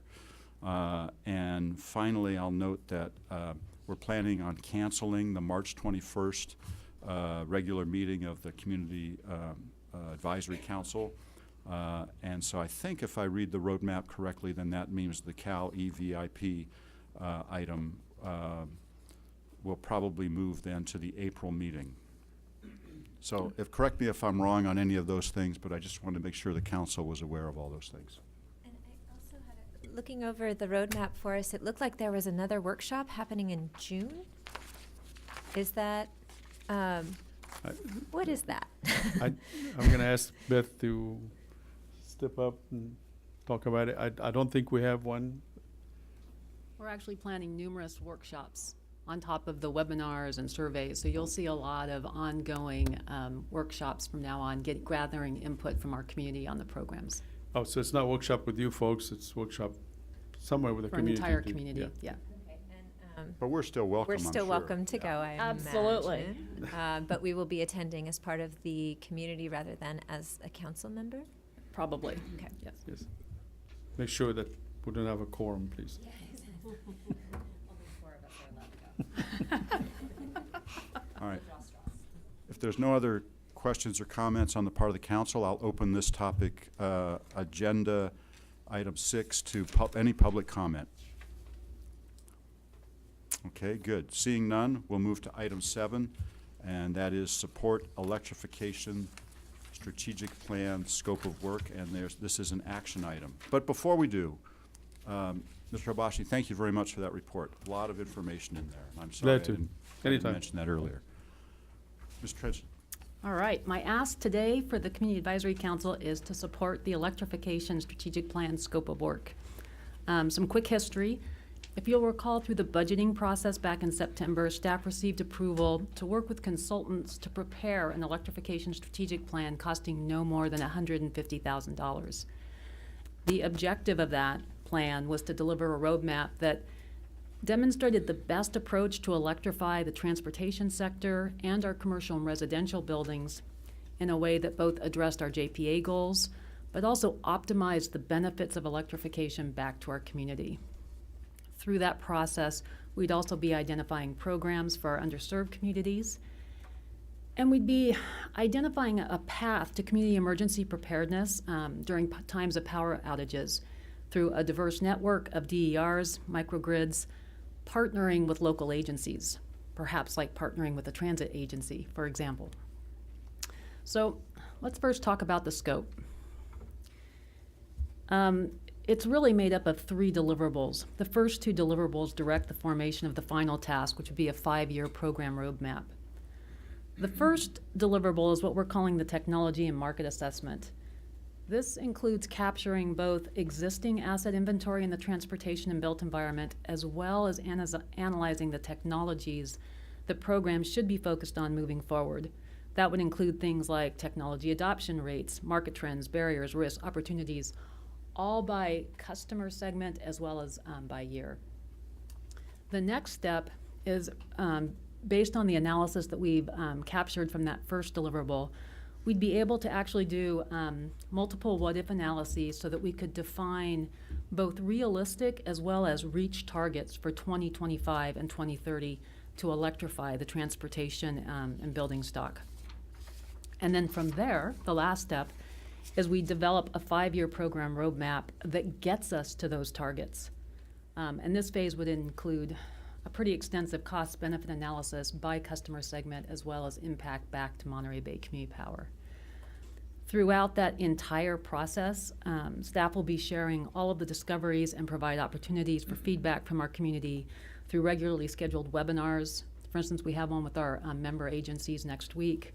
We'll be holding, of course, all of our commercial, industrial, and ag customer meetings, our monthly Community Advisory Council meetings, we'll have surveys, and then the community workshops. And in addition, we have the opportunity to get feedback from our local experts. We have MBARD, Ecology Action, MBIVA, Central Coast Automobile Association. We have consultants who are also residents who are providing us a lot of support. We truly have some really amazing local experts with deep customer and technology expertise that we're working with now. So what would we get from this scope of work? I think we get a lot of benefit, but at a high level, we would have a comprehensive 5-year strategic program roadmap by customer, by technology, that's structured to deliver on targets that we can both quantify and regularly track and measure, which is significant. It also would give us a base to work with, so as we get new input, whether it's new customer opportunities, new technology, different adoption rates, we can amend that base and quickly modify, all again in very quantifiable and measurable ways. The other benefit of this is we would have a lot of information that we don't currently have, the least of which is we would be able to offer our power supply group a 5-year load forecast so that they can do their planning.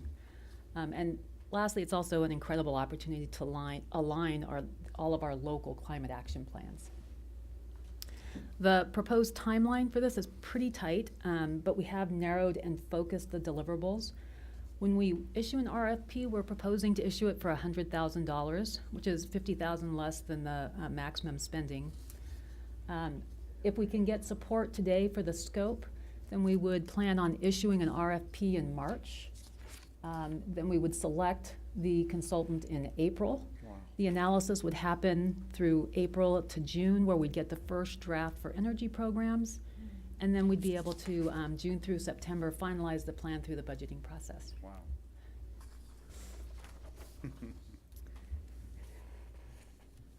That's all I've got. Questions? I'm sure there are. Thank you. Mr. Capron. You mentioned the opportunity to amend this as it goes along. Are you going to include anything in the RFP, just assuming that annually, because of changes in technology and other factors, that we'd want to make this a living document? Absolutely. I think it will be included in ongoing budget approval requests. Yeah.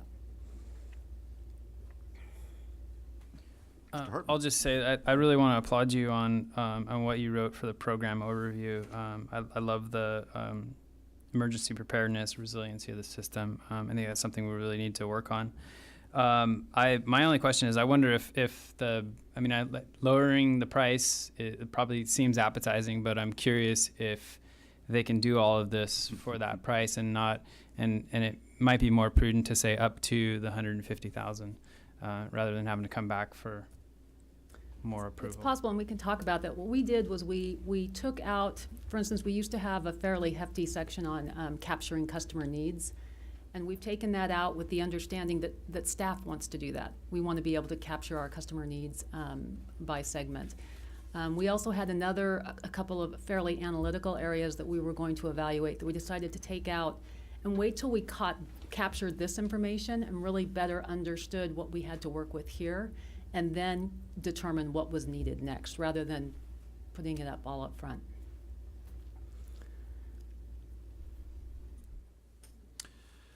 So thank you very much, and I agree, well written, appreciate it very much, and I hope you can stick to your timeline. And I know in the past when other organizations I've been involved in have gone out with RFPs, we've always had to extend the timeline, even as aggressive as we thought we could be. So enough said there. I do have a question on one of the items in the scope of work, item under task 1, item B, which is on page 2. It says identify existing inventory of light, medium, and heavy-duty vehicles and equipment by customer segment, including fleets. I'm just wondering what sources you're going to use to identify those. And then I have a comment about what CARB is doing with some of the medium and heavy-duty vehicles and their requirements for replacement of those vehicles and engines at this point, which will extend the life of some of those diesel vehicles that are currently on the road. Yeah, I'm so sorry. You were referring to 2A? No, task 1, item B on top of page 2. B as in boy. Starts with identify existing. Yes. I'm not sure. I think a lot of this will depend on what the consultants propose. There is California-wide information that can be used to make assumptions, which would obviously drastically reduce the cost of providing the assessment versus going out and doing a physical count. Okay. Our recommendation or request is to actually use as much of the standardized information that's available so that we can use that as a starting point. And CARB has a good inventory of medium and heavy-duty vehicles at this point, so that would be a good place. And just the general comment about their replacement requirements at this point on those vehicles are extending the life of diesel vehicles on the road simply because there's a lot of new ones out there now. Yeah. It's going to be very difficult to cycle those into this aggressive plan, so to speak. Agreed. Mr. Hartman. I'll say something. Previously we released an RFO for the Go Local program, right? And then that didn't go anywhere. So I'm wondering if you think there's any, do you think that'll have a detrimental effect on the potential number of people looking at this RFO? And if so, is there anything that you're planning to sort of appease those feelings and to get some good Understand what you're saying. Okay. We have issued several RFPs and we have gotten multiple responses. So the other thing is whenever we issue RFPs, we always reach out to at least those consultants that we think highly of and think would add a lot of value to make sure they know about it. We also work with all of our other CCAs to get the word out to make sure that it's a widespread ask. So I'm not anticipating that problem. Yeah, I think we got two different audience also. She's looking for a consultant. The Go Local was looking for developers that will build something for a price. So. And what will be your selection process? Quick. Well, we haven't developed the RFP yet. Clearly, when we get the proposals, we're going to see, first off, what kind of data they're using. Will it be all standardized? Where will the meat of their time be spent? We also will be looking at experience. This is a fairly complicated, sophisticated request. So we want somebody with a lot of experience, somebody who's done this before. I just wanted to thank you for this, extremely well written, and it's really exciting. I think when the agency got started, we were really focused on power procurement and pricing, and this is really just widening the scope considerably, and it's where we need to go. Thank you. Mr. Osmer. I'm glad you described this as complicated and sophisticated, because I couldn't get past existing asset inventory. What's a asset inventory in the transportation and built environment? So I'll give you an example. When you're looking at our buildings, and you just look at residential buildings, for instance, if you look at the CEC, they have all kinds of efficiency calculations based on standard houses, 2-story and how many square feet versus 1-story, does it have an attic, does it have a basement? There's all these assumptions around what your building stock or inventory looks like. We don't know what ours looks like. We don't know how old it is, which will impact panel upgrades. We don't have a sense of what our 3 counties are really made up of, and we need to understand that so that as we're looking at programs, we can really dollarize the impact and the opportunity. Does that help? A little bit. So it's like buildings. When it comes to the building stock, yes, we're looking at commercial buildings and we're looking at residential buildings. And how do we electrify those? How do we get rid of all of the gas appliances and shift to electricity? Yeah, and so it seems like it's at odds with the idea of using stock information. I mean, when I see an inventory for us, it's like somebody going out and looking at houses and trying to figure out what they're made of and all that kind of stuff.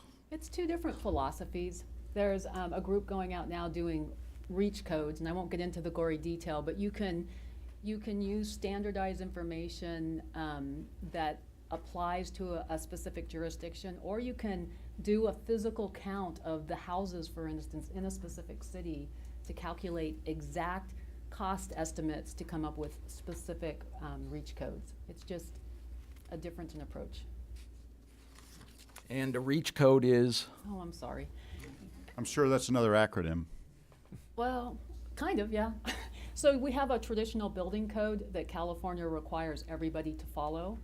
In some cases, like with your EV codes that we've been talking about, that MVARD is sponsoring, we're going a step above and we're asking for more than what's in our current code. That's a reach code.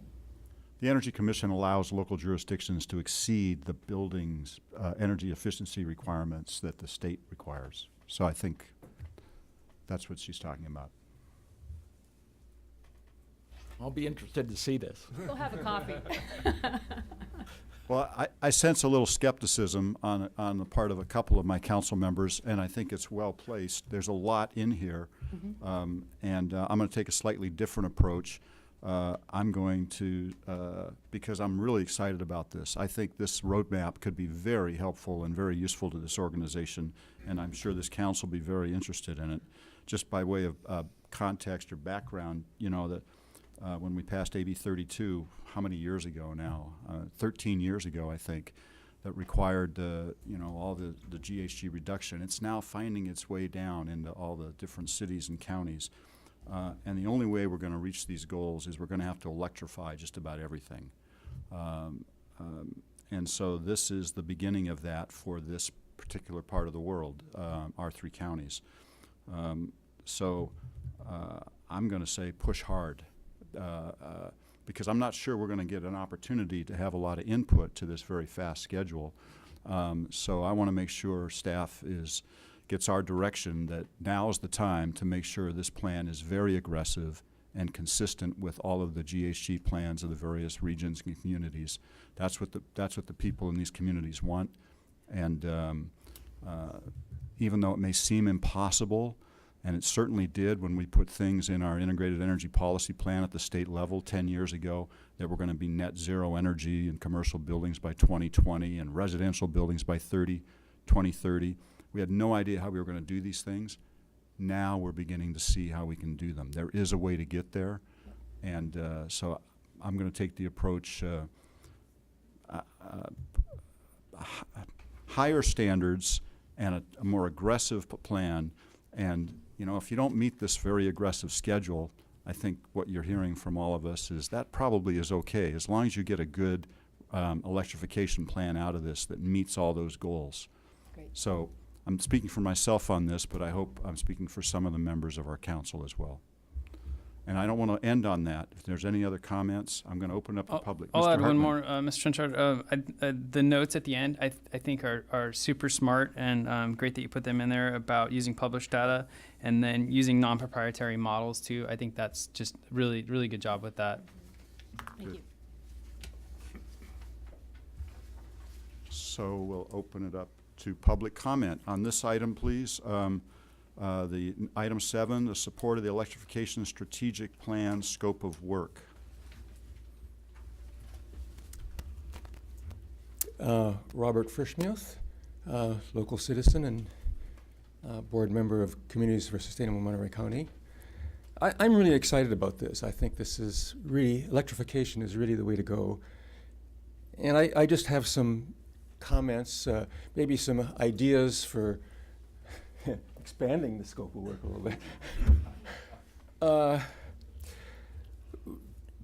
I know we're talking about microgrids later, but it seems that there's a strategic element here too to be considered and might fit with this. And there's some things on my mind. I mean, I'd like to know, for instance, in the next 5 years, what is the potential? I mean, is there just a few niche places where they'll fit here in our 4-county area now? Or is it a bigger thing than that? And I think some strategic thinking about that and data on that could be pretty easily included with this. And then a couple more minor comments. There's an area, this seems to be focused on existing buildings, but there's an area of new construction, and certainly we ought to have some kind of influence somewhere and know how much new stuff is coming in, because that, you want to start them out with electrical appliances to start with. And one last thing, when we're looking at existing buildings, I know I did some retrofitting myself. It was gas to gas, all right? And I put in the most efficient gas stuff that I could. But I think it would be nice to know what percentage of the buildings, or what buildings are old inefficient gas appliances, because they're the low-hanging fruit to really electrify first. So those are just a few minor comments I just thought I would add in the scope. Thank you. Thank you, Mr. Fishmuth. Any other public comment? Okay, council, thank you very much. The staff is looking for action on our part on this item. Is there a motion? I will move to approve. Thank you. I'll second. Thank you, Mr. Hartman. Any further discussion? Okay, we can do we don't have to do a roll call vote. Okay, good. So, by voice, please. All those in favor, say aye. Aye. Opposed? Nay? No? I didn't mean to say that. I meant to say opposed, but then I thought, any nays? Forgive me. And any abstentions? Any abstentions? Okay. The motion passes. Thank you very much. And good luck on this. Thank you. That's excellent. It is just about 2 hours into our meeting, and I'd like to propose we take a short break for the benefit of everyone present, including myself. We'll reconvene in about 5 or 6 minutes. Thank you. Thank you all very much for indulging that short break. We'll go ahead and reconvene. I believe we are on item 8, and that is a presentation on the proposed microgrid smart connection program, and this is also listed as an action item. Mr. Habashi. Sure. Very quick intro, then Matt will take on the presentation. I remember having a number of meetings very early on when I started on this job with people who were incredibly frustrated about not being able to get service to areas where they need power. And I do remember more often than not when I would hear them and the frustration, I would probably had to take about 2 or 3 steps back to let them know that I'm still working out of the Bookworks coffee shop, and we don't have an agency yet or an office. We don't have any money. We're living on borrowed time and borrowed money, and of course, didn't help a whole lot. The frustrations grew and grew, but now we are in a position where I can't definitely use these excuses anymore. We're doing very well financially. We have staff and we're capable, and I think we can take the risk that is needed in order to be able to help some of these customers come online and be able to serve the customers. And so without further ado, I'm going to ask Matt to step up and give his presentation. Good. Welcome, Mr. Willis. Thank you. I'm going to give this from just sitting down so I can speak to you guys on this level, so to speak. But we're just right now recommending that the council supports our recommendation to seek the Ops Board approval for our Smart Connect program, Go Local 2.0, as an alternative to Go Local, previously approved already by the Ops Board. So it was mentioned earlier, and I think we can go back to market with something that's gonna work. Microgrid Smart Connect program, once again, Go Local 2.0 or Microgrid Development Pilot. This is where our direction is starting to focus on expeditious power for economic development and sustainable growth in the region, in the Tri-County region. So ultimately, what is a microgrid, right? It's essentially just a miniature version of the big version of the grid, right? It's a smaller scale, multi-component system. It's resilient.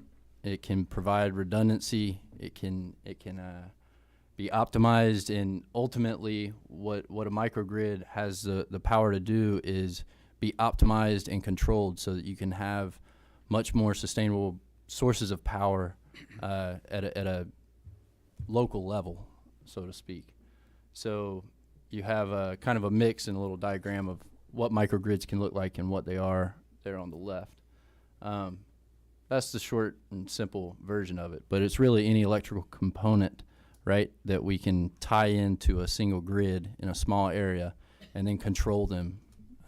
So hence the name microgrid. Right? Why should we build microgrids? Why should we be engaged in this type of process, right?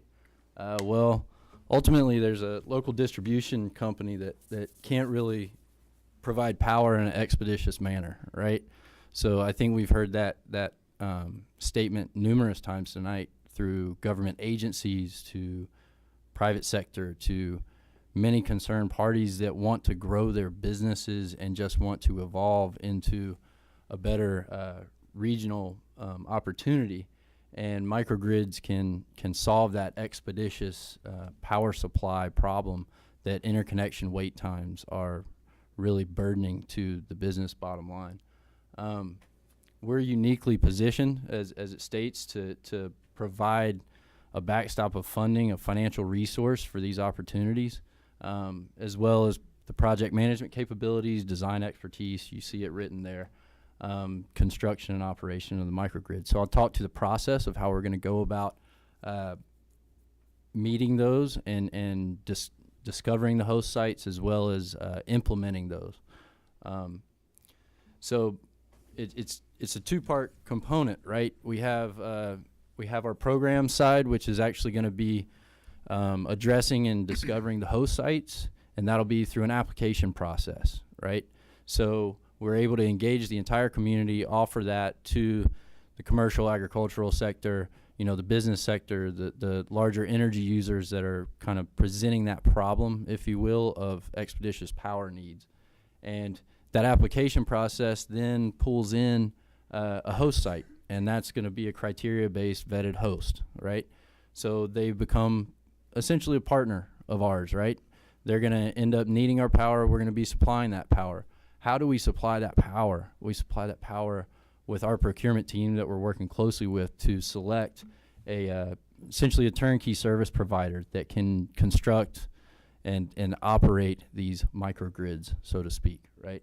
So that's another criteria setting, another RFQ process. So there's a two-pronged process here, and I'll get to the timeline. It's aggressive once again, similar to Beth's, in just a minute, of how we're going to start addressing these concerns that the community has already engaged us with, to Tom's point earlier. So once both host site and basically turnkey service providing team are established, we go to market, we break ground, and we supply power to people, right? That's the goal. What do those relationships look like? It's kind of just a closed loop system ultimately, right? This is going to allow us to start constructing these power generating assets, so to speak, and this small power grid to certain sites, and we're able to establish a rate to be able to baseline and pay for that entire asset system, if you will. Stop calling it an asset, just that entire system, if you will. So that rate allows us to recoup our cost or whatever financial endeavors we've put into it, as well as alleviate the cost burden for the customer or the host site. So this is a way to get power to the host in a very quick fashion. How does that look in a timeline? March, we're looking at, pending approval. March, we're looking at going to release the application so that we can identify the hosts. April would be the selection process, engaging the host, figuring out where we move forward there. Procurement team and us work together with that host at that point, and look for our EPC contractor, so to speak, or turnkey provider, however you would like to put it. That gets selected in July, and then the window of development and kind of kickoff, if you will, goes August through December. So it's very similar to a privatized development stream, if you will, which is an exceptional opportunity for us as a public agency to engage in. So the benefits is that all of these address our core mission and goals, right? This is achieving what we're here to do. And that's what I'm most proud of, is that this is actually going to solve big problems. And that's what we're here to do. So we're able to invest in the local economy on some of what we've gained over the course of the last year. We're contributing to that local generation, right? That's starting to supply local renewable generation in our region.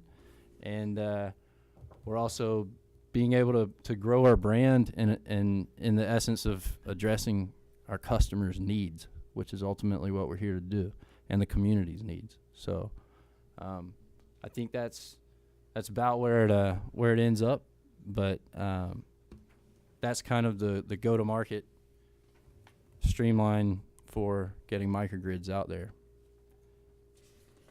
Mr. Hartman. Yeah. Sure, I'll go first. How are you investing in the local economy with no net cost? With no net cost, how are we investing in the local economy? Well, the economic development opportunity for a microgrid is expanding everything from jobs, from expansion of businesses, to just partnering with our basically reserves to be able to go and finance these opportunities, right? So we're not only growing jobs, we're tax benefits to cities of expansion in property taxes. I mean, it's really a multi-tentacle economic development opportunity that'll expand the growth of the region as a whole. So May I try to very quickly? And I think the question is, are we going to be taking money out of somebody else's pocket in order to serve that customer that wants a microgrid? Is that the question? Or it sounds like we're going to be financing projects, or also potentially building projects. But you're saying that there's no net cost to the program. How's that possible? Well, let me try again. Right now, as a PG&E customer connected to the larger grid, you are paying for distribution, transmission, public benefit, supply, and so on and so forth. If we were to build a microgrid islanded, then the customer is paying only for the generation that we are providing, right? And whatever transmission or that we need to get from the generator into the host site or into the building that's being serviced. And in doing so, even if we charge twice as much or even 2.5 times as much for the electricity as we do others, we're still going to be able to have enough, in doing so, recover enough money to pay for the investment that we just paid for, because there's no transmission that the customer will be paying for, so they'll be paying that to us. Probably there's no public benefit charge, at least initially. It's only when we get to the point of connecting to the larger grid, then things will go back to the old normal. Will they pay transmission, distribution, and so on? And by then, hopefully, we have recovered a reasonable amount of our initial investment, and all we have to do now is recover just enough over the number of years that will follow to pay for the investment. Most likely, most of these generators that we're going to build will be built with borrowed money. So this way, we can securitize it over a number of years. We don't have to spend $5 million in day one, then hope for the money to come back. We'll be borrow money to do that. But we make sure that the business plan works. I mean, that's the one thing that we eventually we have to make sure that the numbers add up. And program costs, I think that's, Andy, where you're coming from. From a program cost standpoint, this is a no cost to programs because it's just an application process to get in and vet the host site. So there's not going to be any expenditure in the program's direction or from the program's budget to actually just vet those host sites. So then it engages in the exact opportunity that Tom just mentioned. So it's essentially a funnel, if you will, to bring those opportunities in. Okay. I'm okay with it being programs money spent. I mean, I think it's a great thing to be doing. Another question I have is, what are the requirements of prevailing wage? Or are we going to be requiring prevailing wage on these projects? And maybe Rob may want to take that one. So prevailing wage under the labor code requires that any public project or a private project for the benefit of the public community would pay prevailing wages. So it would depend on the structure of the particular project and an analysis of the particular facts to that project in light of what the labor code requires. Good. And just to give you the business answer, I don't remember the last time we've ever put out an RFP to build anything that didn't have the word prevailing wages in it. Great. Mr. Osmer? So are there other CCAs that have done this? Not with this model, but there are other CCAs that have engaged in microgrids already, yes. I believe the city of Lancaster, which is a CCA, just signed up with Concentrics to do just that. And I believe there's a representative from Concentric back here. Is Brian back there? There is. Yep. Yeah. And as well as Redwood Coast Energy up the coast is also engaged in, they've executed 2 microgrids right now, in a different nature than where we are. That's the other piece of microgrids, right? Each one of them is not a standardized system. It's its own project, if you will. And they're online now? No, they're not online to date. They're in development process still, but they're also awaiting the interconnection for that as well. So I was just gonna see if, because this is a really good question, and probably would be helpful if I can get Brian to come up here and answer it. Yeah. Here he comes. That's what happened when you come to these meetings, Brian. Sir, please introduce yourself. Sure, yeah, no, brief introduction, Brian Curtis. I'm CEO and founder of Concentric Power. We develop microgrids basically for this purpose. Are we on here? And just by way of brief background, I grew up in Salinas, so I'm local, but studied mechanical engineering at UCLA, worked at the cogen plant as a student engineer in the 90s. Have since been involved in the energy industry for most of my career. Went to business school at MIT and spent 5 years in China building a chemical recycling plant. Did some work with the Department of Energy. Started Concentric Power about 10 years ago now to do basically this kind of stuff. We've been focused on a bunch of different technologies, including renewables. We've developed a software platform to help do smart controls and advanced microgrid type applications, basically leading up to where we are today. To the Lancaster project, we went through a public process down there with an RFO that we were selected for. That project's in development now. We're going through contract negotiations and all that, so we're expecting that to be online later this year. We've got a couple of projects in the ground here in Monterey County now with Taylor Farms in Gonzales and Truly Farms in San Juan Bautista. So we've got some local experience as well. But what was the direct question, or was there one? Other examples of where you've done this. Yeah, so there's some examples there. And how long? I mean, how long ago did you start in Lancaster?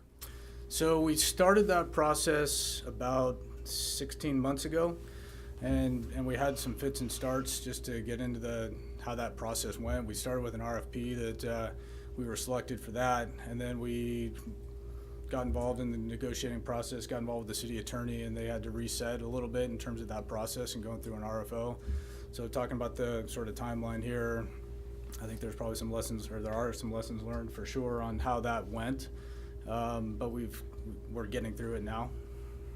And permitting, have you run into problems with the county not understanding what's going on? Good question. So there's several aspects to the permitting side of it.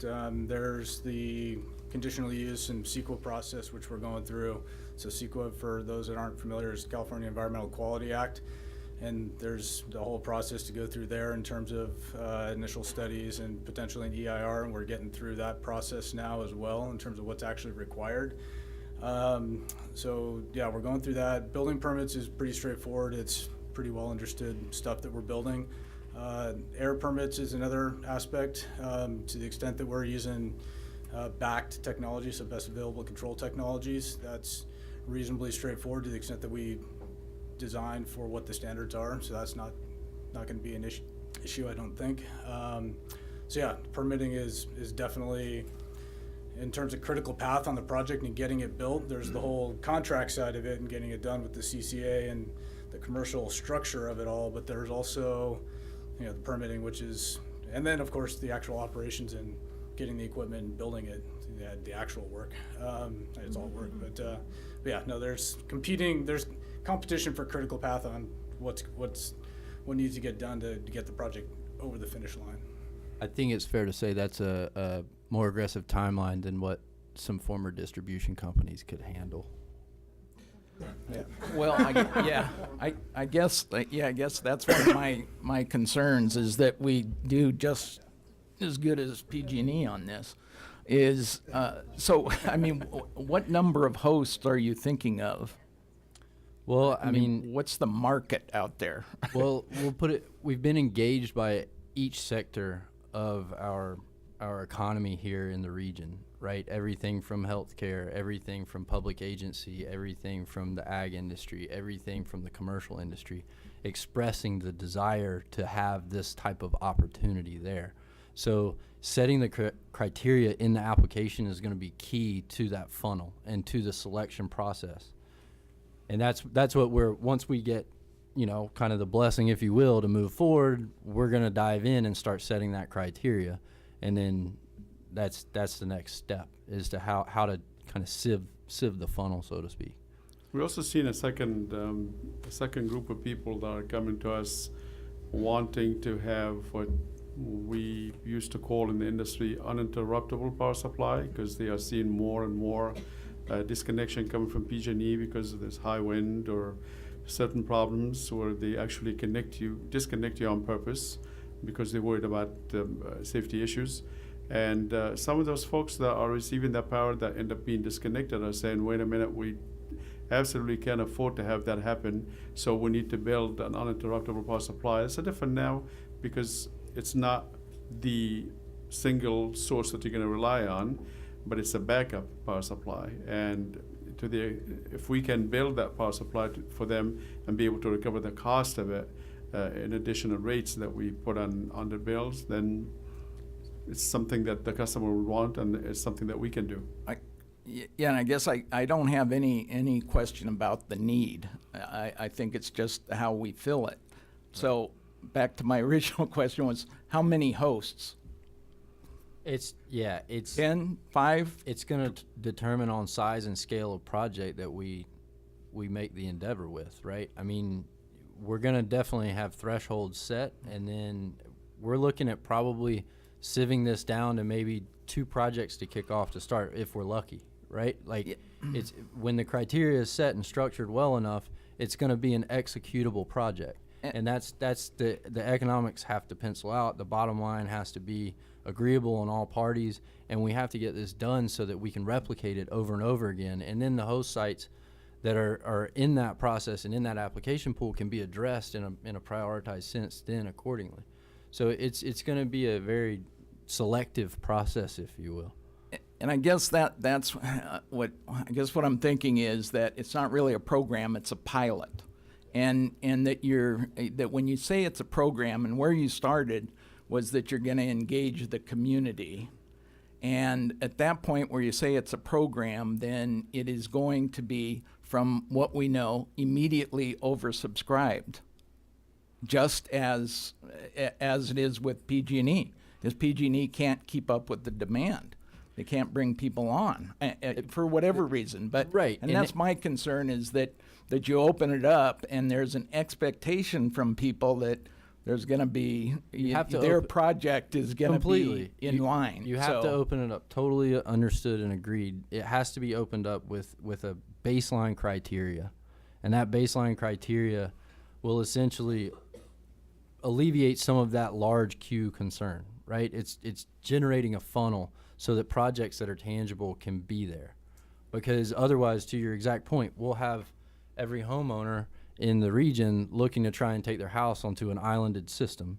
And we're not looking for that. We're looking for a set criteria to meet a threshold so that we can address the concern, create a replicable model, and then start to approach that as that comes in the pipe, so to speak. So everybody will understand that it's limited after they understand the criteria for the program. That's what the application's there for, right? Yeah, So- generally what we're going to be doing is asking to make sure that the customer is ready, willing, and able, and 2, which is more important, is willing to put money on the line so they can have skin in the game. And if they put in a good portion of the costs that it will take in order to build the microgeneration, then they can recover that cost as soon as they start operating.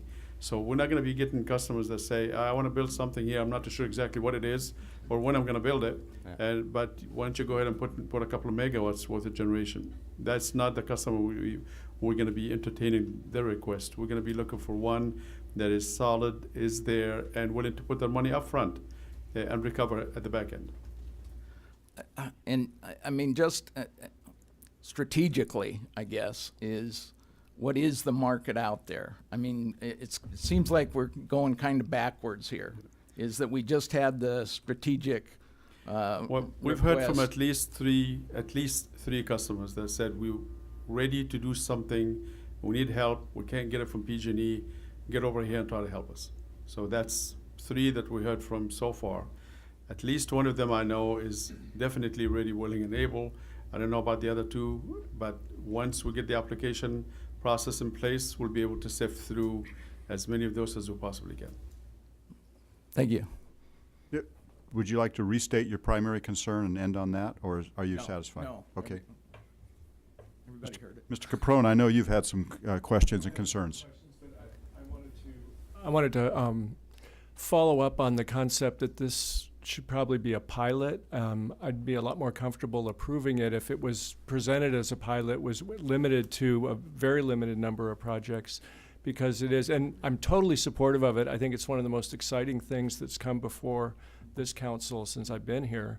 It has huge potential. I just would be concerned because it is somewhat uncharted territory, that we not try to do 10 of these, out the gate, and that you come back to us and the ops board as these are developed, and because I'm sure this is going to morph as you get into it. It's there's a lot of variables. Some of the questions I had are, would there be essentially like a PPA partner that would take advantage of the federal tax credits? That's definitely a portion of the consideration, but ideally this is an in-house project. The federal tax credits are going to be there. They're gonna, tax equity, yeah, but that's not really in our interest of what we're planning to, and maybe you can speak better to that. I think when you say tax credit, you're mentioning, you are talking about either wind or solar generation. Is that correct? Because there's no tax credit in any other generation that I know of. Right. Yeah, and it's very likely that to address the type of requests that we are getting, these are going to be 24-hour operation, and so there will be some combustion turbines involved. We have to. We definitely going to encourage some solar generation if we can help it with batteries to go with it. But the majority of the cost is likely to be going to a different technology that doesn't get any tax credit. So is there any limitation? It's not all renewables is what I just heard. Is there any requirement on how much would be renewables, or because, combustion turbines aren't necessarily very environmentally friendly? Thank you, Ms. Lalonde. Yeah. And I don't mean to interrupt, Mr. Caprone. I just want to make sure that we're clear on this. It's not renewables only, correct? That is correct, yeah. We could not, if we try to do it with the renewable only, the cost is going to be prohibitive. We're not going to be able to give the customer something that they can live with at the gate, because we're talking about an island, and if we, for example, want 1 megawatt to serve the customer, we're going to have to put 3 megawatts of solar and maybe 6 megawatts of batteries, and that is just going to take the price way out there. To a point where the customer will say, "I'll just wait for PG&E to wake up." So go ahead. From a tax equity. Sorry, I just wanted to jump back to the other question. I'll have to double check, but I don't believe as a public agency we're able to take advantage of the tax equity play. So yeah, the third party won't. And this is us. That may very well be. I mean, we could work out a partnership with the customer so we can have them take advantage of the tax credit if we put solar in there.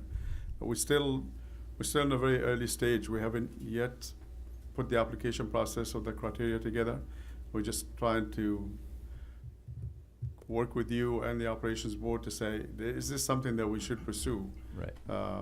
This way we don't spend too much time doing a lot of things if we can't get your okay and the operations board is okay. So I'd be a lot less enthusiastic about microgrids if, sort of on one side of extreme, if we were talking about going and building gas turbines and supplying energy to people in a gas microgrid. So I think an important criteria to me that there be some level of renewable generation. Okay. And also, to me, it seems like there's an opportunity to leverage the need for storage, which, like you're saying, Tom, we can't afford to just use storage to make this happen. But because there's perhaps more value in that storage in this context than there might be in other contexts, that it might be worth putting some program money in to make it possible to put more storage in. And then when the grid tie was made later on, that storage would be available to the agency to meet our goals.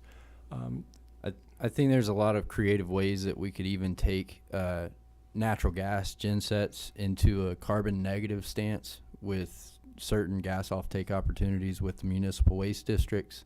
There's a lot of ways to get, your standard generation set into a much more renewable path and into a much cleaner path for your microgrid. So all of these considerations are on the table, and that's optimizing the system, engaging in those other agencies to start trying to make offtake agreements for that gas supply. I mean, it's been said already, there's so many facets to a microgrid that we could really address the needs with and still keep it in this environmentally friendly context of utilizing gas for the system. So, yeah, I think we just need to keep in that. mind that it's going to be opportunity specific, site specific. Right. For example, if the site is very limited, it's going to be very difficult to talk about putting a couple of megawatts of solar because that requires so many acres. So we just have to begin to look of what's out there. First, build the criteria, make sure that we have something that's financially sustaining or sustainable, and then look at who's out there looking for these opportunities. Then examine them one by one and see which ones will go in the queue, assuming that there will be a queue. But first, we just gotta get conceptually, is this a thing that we should pursue? Well, I'm all in favor of pursuing it. I would recommend that in your RFP, I assume you're going to have some kind of scoring criteria or some kind of criteria for choosing projects, that you would look for opportunities that did allow for more renewable. And certainly if you're putting in combustion generation, that it's flexible so that it could be, it could use biogas wherever possible. Or we could turn it later on into an uninterruptible power supply, just to stand by. Once we connect to the larger grid, then that customer will be served by carbon-free energy, and that unit will sit there just to serve them, just in case we have to disconnect them for some reason. I have a question. When it comes time to choosing who these partners are going to be, will we have the opportunity to chime in again? I would presume that we're not going to be out there engaging, contracting with any supplier without having to come back to you and to the operations board. We're looking eventually, once we select a site or select a partner that will work with us on the building and the operation and maintenance, we're looking for partners for life. We're not looking for just a one-off. So obviously we're going to have to come back to you and say, does that make sense? We partner with these guys. Okay, so you're looking for approval of this exploratory phase of the pilot program is what I'm hearing. I like the way you framed it. In fact, the way it's worded is it's Go Local 2.0. Yes. Yeah. You need a better name. Just one minor correction. The motion, should the council want to offer it, would be to support the recommendation to seek the operations board's approval. That's our role here as community advisory group, not to approve, but to seek support. However, I've heard some really good comments here, and I'm wondering if we want to make sure we capture those. But let's keep it going here. Do you have any more questions or comments, Mr. Capron? No, thank you. Mr. Amisqueda, it's good to hear from you. Yeah, I've been quiet. I have a question. Is this money going to come out of the programs, or is it going to be money aside? To finance the project, it'll be utilizing essentially what we've built in our reserves for certain projects. So it's this is a high capital expenditure when you get down to it, and that's why programs are handling the application procedures. And then we kind of turn to the procurement side, and then the financial capabilities that we have to utilize and leverage at that point to recoup our money over the life of the asset, or whatever, however that model is that we work out. So it's not coming out of program dollars in the immediate. No. Another question, is there any idea how much is the investment? Like $1 million, $5 million, $10 million? It's all subject to what the project is like. You know, some may be 2 megawatts, others may be 30 megawatts. Obviously, we'll have to wait until we find out what the opportunity looks like, and the dollar will fluctuate accordingly. And again, as I said before, when it comes to actual construction of anything, we more likely than not will be borrowing that money, and just becomes assets that we have to pay for over the years. So I like this idea because there's places that nobody can get electricity, and there's places that you can get wind and solar, and also storage the energy, and just use the combustion engines for emergencies. So I think it's a good pilot project. Can I follow up with a question on there? So just thinking about what Horatio just said, for some rural communities that don't have access to power, that are hoping to get it, but probably don't have the funds to support something as grand as these ideas, is that something that you're considering in the future, of being able to support rural communities to get onto their own microgrids through the generation of revenue through this, or any thoughts of that?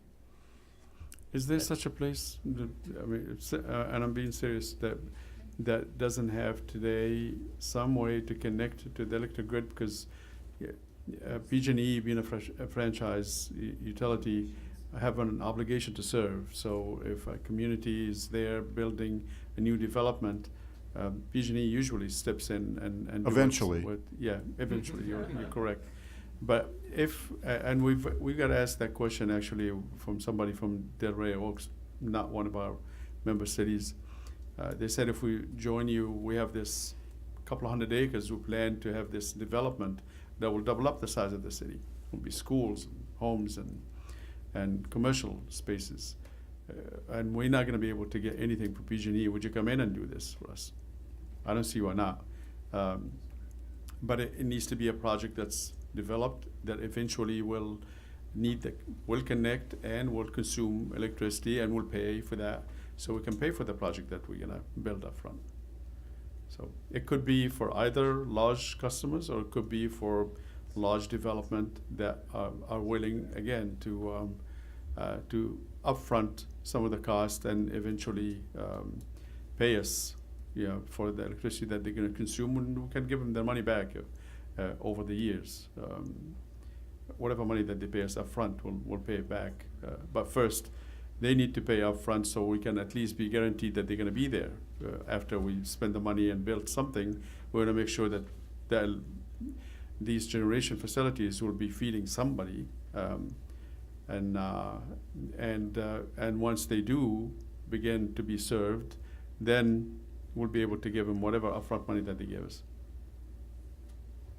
And to follow up on that, how different will the rates be compared to what somebody would be paying on the grid?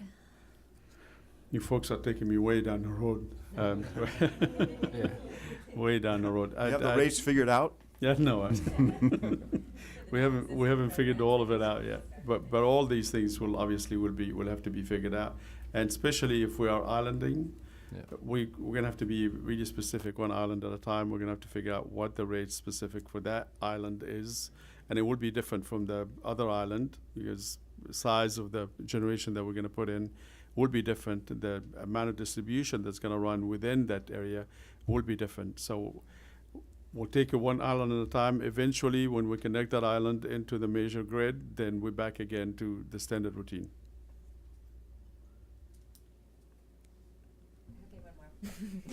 Just thinking about innovation and just the problems that PG&E is having delivering all of their power, and is that something you guys are going to be considering with each of these projects, is how innovative they can be with delivery and circumvent some of those issues that are plaguing PG&E? Absolutely, if we can deliver over Wi-Fi, definitely. Yeah, if Nikola Tesla was only here. Yeah, no, that's Wireless. Exactly, exactly. Yeah, I mean that's part of the beauty of microgrids and innovation and growth in the energy industry and business. Is this is going to be able to allow us to explore new territories and efficiently grow. You know, so yeah, I think that's part of it. Technology is a huge piece in a microgrid. So, but it has to be tried and true too. To Tom's point a few minutes ago, this is a partner for life, so it has to also be vetted at the same time. So, most up to date, most vetted, and move forward. I can imagine that many of the municipal utilities in the state of California and elsewhere started that way. I mean, they wanted to do something within a city proper, and they were rural, and they've asked PG&E or Southern California Edison or somebody to come and string in a wire so they can get electricity, and PG&E said, I don't have time, you're way too rural, you're way too far out, and it's going to be very expensive to get to you. Wait a few more years, and they probably started their own thing. They bought a generator, they ran a bunch of wires, and the next thing you know is they became a municipal utility.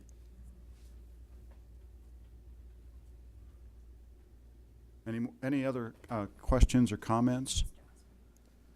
Please. You know, I think there are some parts of Prunedale that still don't have electricity and maybe some modern conveniences. So, Like flush toilets? What are we? Wait, really? That they don't? PG? You're kidding? Okay, I think that was a disparaging comment. Okay, we're not going to allow those. I was just perpetuating the Okay. myth of Prunedale. I can see that. Okay, all right, we'll strike that comment. Any other questions or comments from council members? My final comment is Yes. just this is really exciting, and I can't wait to see what you guys come up with, and I'm really looking forward to where things go with this. Thank you. Great, thank you. I have one more comment. Yes. I hope that you guys will come back at each of our meetings and update this, because I'm sure it'll be interesting to watch it evolve. We'd love to stay in touch with what you're finding out. Sure. Definitely. So I'd like to add just a couple of things as well. I don't think the schedule is realistic because you haven't even gone to the ops committee yet. So you're not getting a proposal out. I don't think they're meeting until April, if I understand correctly. And I've gotten some good input here from council members. If indeed we do take action today to report, I'm sorry, let me say this in the right order. If we do take action indeed today on this item to support it to the operations committee, I do plan to add some of the comments that I received here with regard to them considering a threshold for some minimum amount of renewable energy on a project. Consider characterizing this as a pilot program, because that way you'll contain expectations around how much money and how big you think you're going to be able to meet everyone's needs.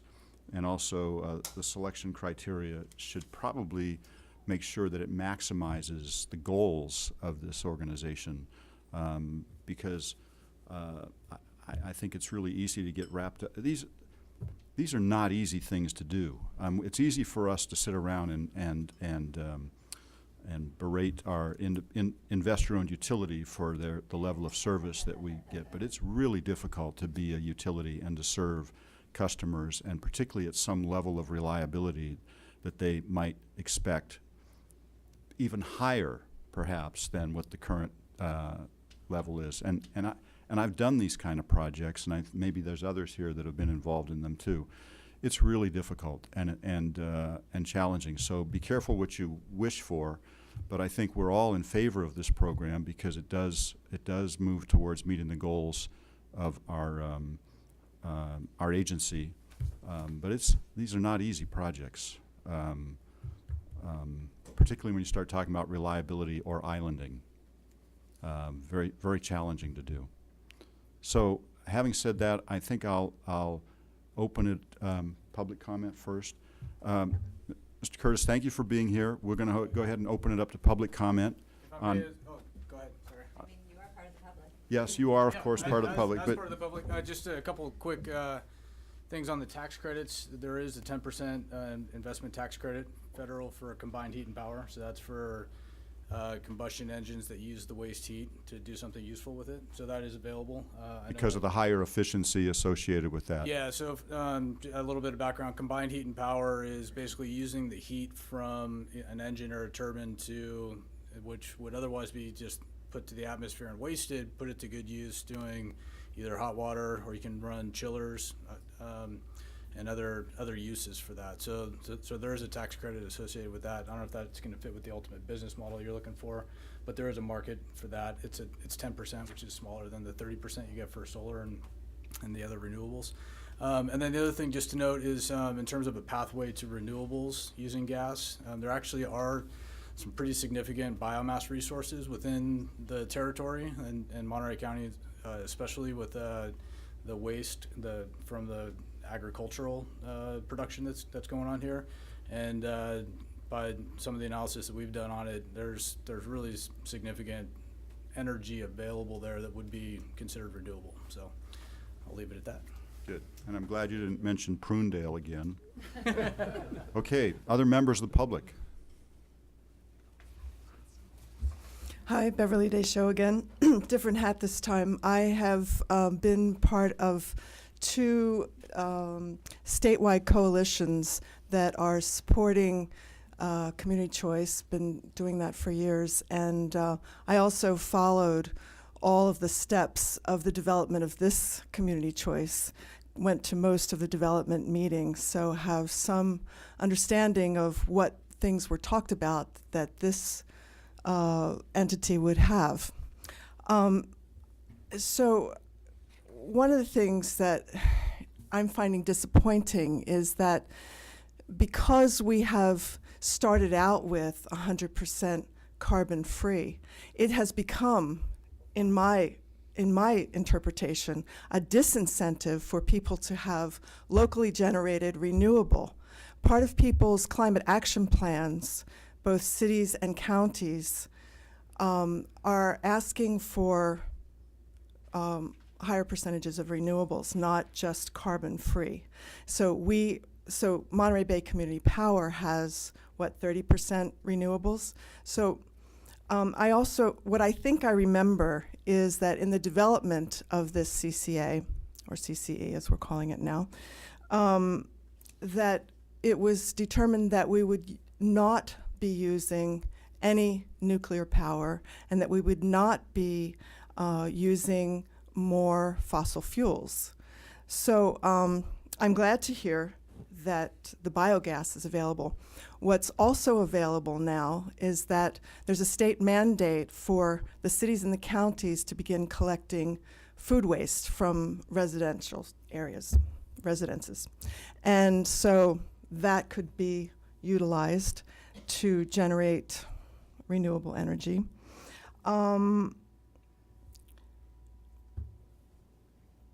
Also, a solar person told me that the case against having a microgrid is because there's a cost that we would have to pay. In order to have a microgrid, you still have to pay PG&E something. So I don't know what exactly that is, and I would like to hear someone discuss that. And if you know about that and what that is, and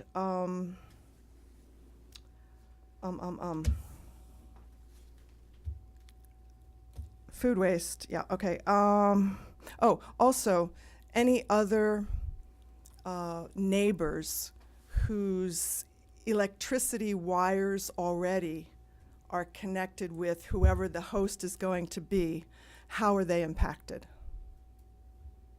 Thank you. Thank you, Mr. Sho. I'm going to turn to Mr. Habashi just for a second and give you a chance if you could give us brief answers on her concern around carbon-free power and what that means. And also the other one I noted was the exit fee that she may be discussing with regard to being a microgrid customer. If you could just give brief answers to those. There was a third one there, and I just can't recall what it is. I didn't catch it. I think we should note that we will continue to be carbon-free, even though there may be generation coming from these combustion turbine units. We will make sure that we buy sufficient carbon-free credits in order to offset any generation that will come from these units. I think her concern might have been around nuclear. No? My mistake, sorry. Yeah. Which is exactly what we do now. You know, all of our power comes from the grid, and it is mixed. We have no idea what's in it, right? It's a combination of nuclear, solar, wind, natural gas, and every other resource that's put on the Western grid. But we do know that we source enough electricity from renewable resources and from carbon-free resources to offset all that full 100% of all the energy that we take from the grid. And we intend to do that also if we end up putting a microgeneration on anybody's site. It's no different to put a 1 megawatt microgeneration that's run on fossil fuel than to buy 1 megawatt from the grid, 1 megawatt hour from the grid that we know is coming from multi-resources that coming from everywhere. The question is, are we sourcing enough renewable resources and carbon-free resources to offset that gray power that is coming to our grid, no matter where it's coming from? So that was the first question, and I believe there was a second one. If you're doing an island, there's no such thing as exit fee because it's an island, right? So you're not connected to the grid. If eventually, which would be our goal, is to connect to the grid, we will try to connect to the ISO grid at the 60 kV level. If we do that, then we are paying for transmission. That's correct. We're not paying for distribution anymore because we're not connected to the distribution network. So we are paying to the California ISO for the grid transmission. And in that regard, we certainly want to make sure that that the price is all wrapped in our rates. Okay, so Mr. Shaw, I'm sorry that we can't have more of a dialogue, but we're just really looking for public comment on this particular agenda item. So I'd like to ask for a few more. If there's any others out there, okay, just give a chance for other. Good evening, I'm Brett Garrett. I was very excited about this conversation until the conversation turned to combustion turbines. One of the things that's impressed me about Monterey Bay Community Power, unless I've mistaken, is that it's not relying on offsets. It's not relying on renewable energy credits, as some of the other CCAs have done. And I hope that's true. That's been my impression, and I hope it continues to be true. I believe the mission of Monterey Bay Community Power includes 100% carbon-free energy, and I really hope we can stick to that. I just feel like new infrastructure should be renewable or at least carbon-free, reducing greenhouse emissions, especially when we're creating new infrastructure. It kind of breaks my heart to hear talk about combustion turbines. I feel like what I'm hearing is there's so much demand for this kind of thing that even if MBCP restricted to those who can afford the higher priced renewables and have a place to put the solar panels, that even that could be a lot of demand and could still serve this purpose, and I hope so. That's just my gut feeling as someone who's being introduced to this microgrid concept for the first time. Thank you. Thank you for your comment. Please. Good evening. My name is Blair Cushing. I'm local resident of Seaside Community and friend of Alan Bueno del Bosque, who's one of your council members. So I know that he can't be here tonight, but One of the things that I know he's been particularly interested in, and I believe he'd be commenting about with respect to this discussion, so I choose to bring it up on his behalf, is the idea of carbon capture and ability to use some of the fuels produced by carbon capture as a renewable energy source. So basically actually withdrawing carbon from the atmosphere, turning it into fuel sources, clean burning fuel sources, which is already being done in other places around the world. I know there's one rather large plant already happening up in British Columbia, I believe. But looking at actual other fuel sources that we could be running our existing vehicles, our existing engines, our existing infrastructure. So rather than thinking about how do we convert everything to electric, that maybe there's other ways that we can actually utilize our existing infrastructure and also be drawing down carbon from the atmosphere at the same time. So emissions being generated being less of a problem. So I know he's particularly interested in how that might work with microgrids, and I think he's had conversations with Matt about that. So I just want to put that out there for the whole council because I think it's something that he would want you all to know about. Thank you. Thank you. Thank you for being here. Robert Frischmuth again. I'm really excited about this idea of microgrids, and I just wanted to make a few comments. You know, to start out with this, as far as we're concerned, Monterey Bay Community Power, I'd view it as a pilot program, but you know, the customer is going to not view it that way. He's going to view it as a real program. And I think that, you know, we have to be really smart about who we pick for the first customer. I mean, there's, you know, somebody that's large would be good in industry. There is an economy of scale. There's also some financial resources there. And I'd view our program funds here as sort of kind of seed money to get things initially started and rolling, but eventually it'll pay it for itself. I look at that economic revenue chart that on the Zero City handout that was here, and you look at that and you say, my goodness, you know, if you believe that chart, there's a huge profit potential here. If we're smart about what the situation we pick, and there's some real big economic driving forces. Two you can see right away. One is that PG&E is not supplying some of these demands, and the customer is willing to probably pay more just to get us power. And the second one is that there's the PCIA that we wouldn't have to, that customer wouldn't have to pay. So there's a big economic driving force. And, you know, the question about the mix of renewables versus fossil fuel, I mean, I remember over 25 years ago working for EPRI, going out to a project in Gilroy. They were burning natural gas to dry garlic to make garlic powder.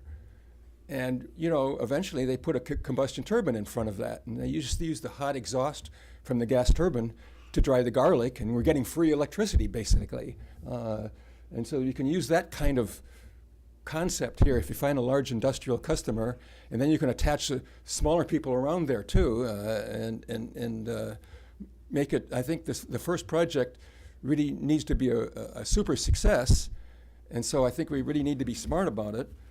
But I'm confident turns out that we have an organization here that's really smart, so I think there'd be no problem. Thank you, Mr. Fishsmith. Now that you mentioned that you were at the Electric Power Research Institute, I'm reminded that's where I know you from. I'm certain we overlapped there during some period of time. All right, thank you very much. Any other comments from members of the public?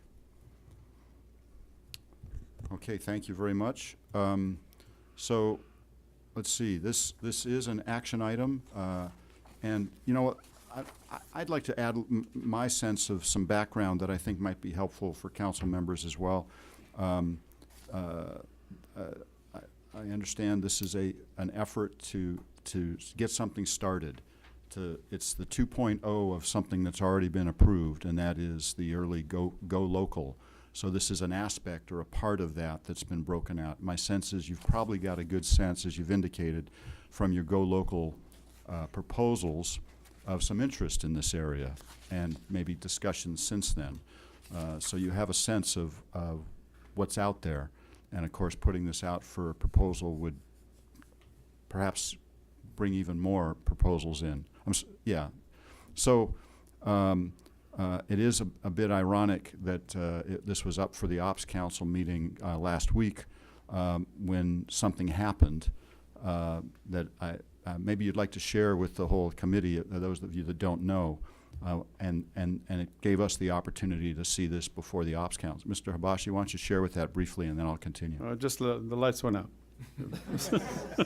And stayed out for a little while, so we had to fold the meeting. Yeah, so the macro grid failed. Yeah.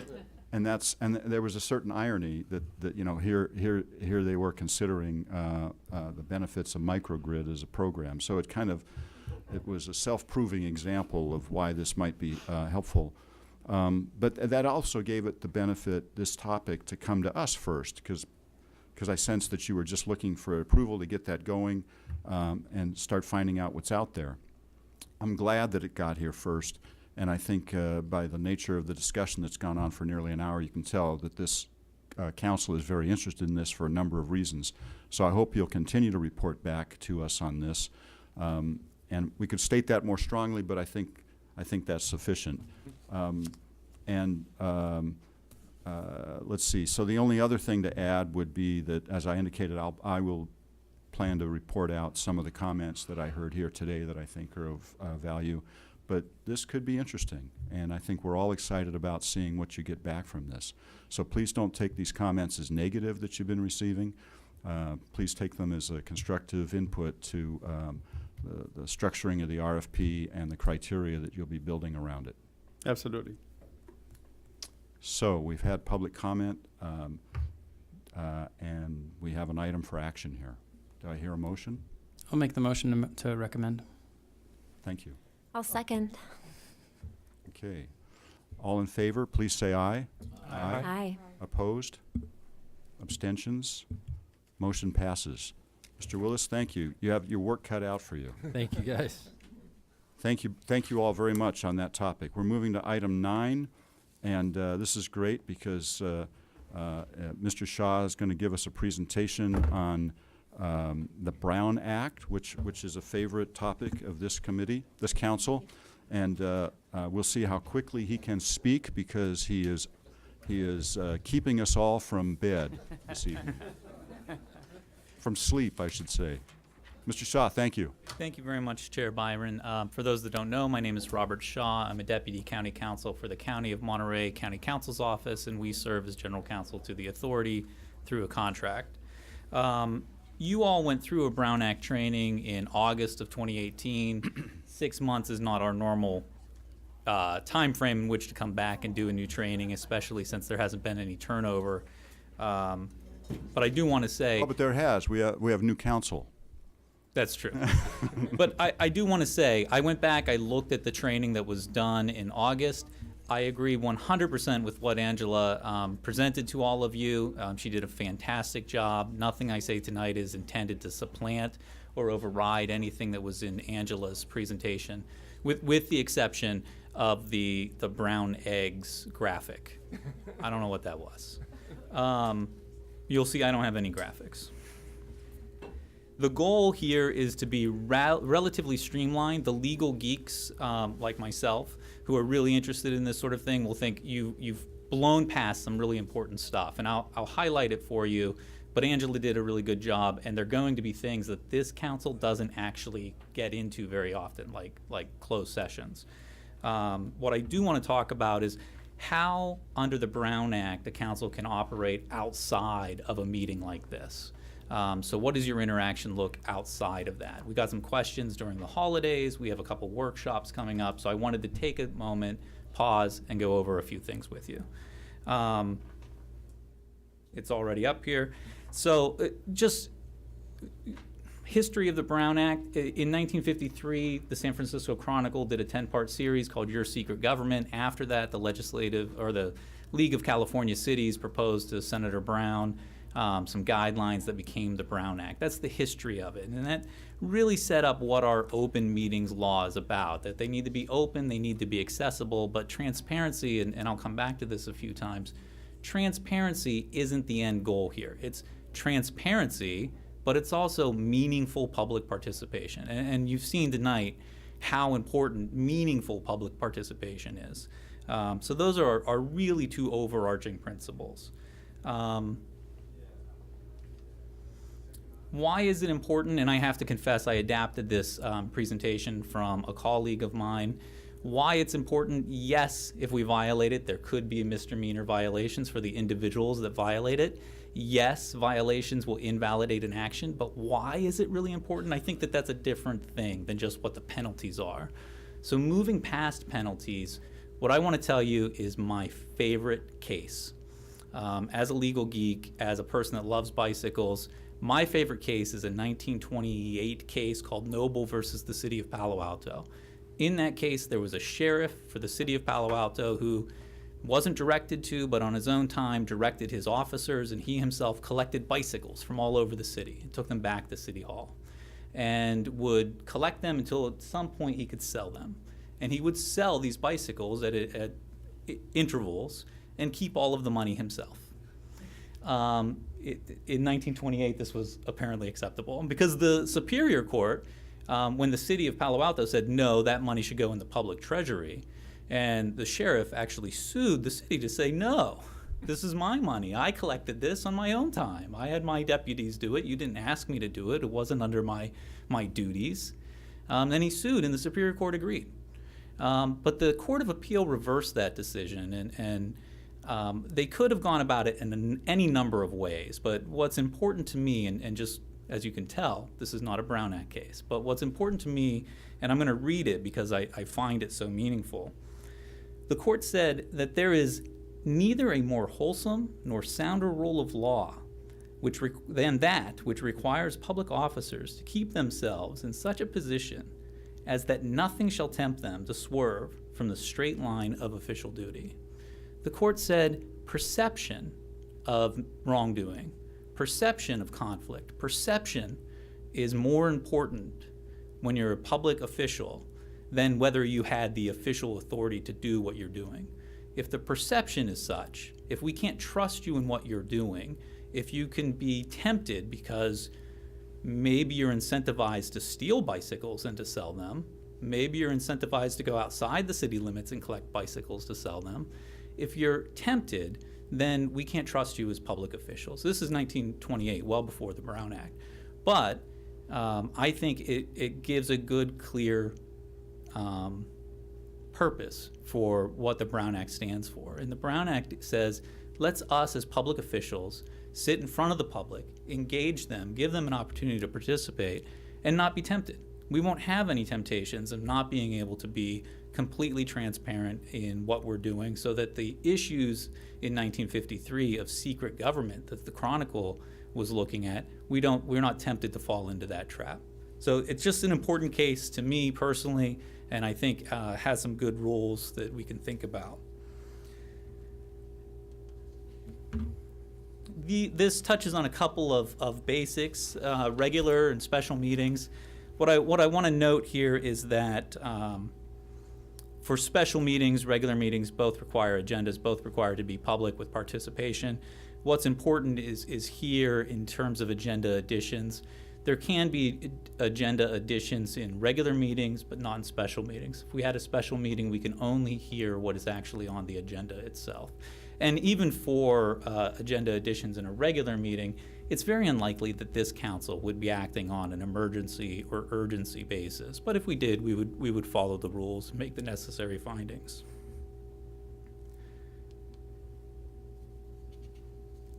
Public participation. Obviously, we've been through this. You all are very good here. We've talked a little bit about transparency and meaningful participation. What I want to talk about is public participation is limited to those items that are within, so not on the agenda, general public participation and comment, limited to items that are within the jurisdiction of the authority. So it's not an opportunity to talk about things that are of particular interest to you or what your kids did that morning that you find interesting. It's what's within the jurisdiction of the authority. Here, we've set a tone where we favor public participation. We favor people having an opportunity to provide input even when it doesn't exactly fall within the four four corners of what our jurisdiction is. But still, it's not a free-for-all. So I think you all in the chair have reached a really good balance point in there. Reasonable regulations, I think this is one that again, I think the chair has struck a good balance. It's really regulations and restrictions on public comment geared towards making sure that everyone has a fair opportunity, that there aren't disruptions, everyone has a chance to speak to matters that are of importance to them. I will say, regulations can't prohibit people from providing criticism of the board. They can work to prevent disturbances, but disturbances have to interrupt or stop the business of the board. So you have to really push the line to get into to disturbances. The interesting case comes from Los Angeles, where an individual stood in the back of the room, so no one could see him except for the council themselves, and he, gave the one finger salute and held it there for a long time. And the chair at some point interrupted proceedings and has asked that individual to be removed. And that was wrong. He couldn't have done that. It violated that person's right to attend the meeting and to criticize the board because he wasn't interrupting anything. He wasn't a distraction or a disturbance to anybody. So we have to have a thick skin, I suppose, is the takeaway there. Talking a little bit about what a meeting is. What I want to note here, any congregation of the majority of members, it's this line here of at the same time or location. I think that's dangerous. This is exactly from the code, but I think that's dangerous. When you look at the very next section, so 54.952.2B1, what it says is you can have a meeting that's not at the same time and location. You're just in violation of the Brown Act if you do that without having it being agendized. So that's the serial meeting concern. So I don't want people to find safety in at the same time and location. That's a meeting, that's all we need to worry about, because that's not what the Brown Act provides for. It makes sense to pause and just talk about serial meetings real quick. We'll go over them in a second again. But it's the two rules that you all know. One, no daisy chain communications, and that's A talking to B, B talking to C, C talking to D. And the other, the hub and spoke communications, where just like the wheel of a bicycle, my favorite mode of transportation, you have a single person acting as the hub and going out to all the various members to build a consensus. So reporting as to everybody's positions on a particular item and trying to build a consensus or take action outside of a noticed agendized meeting.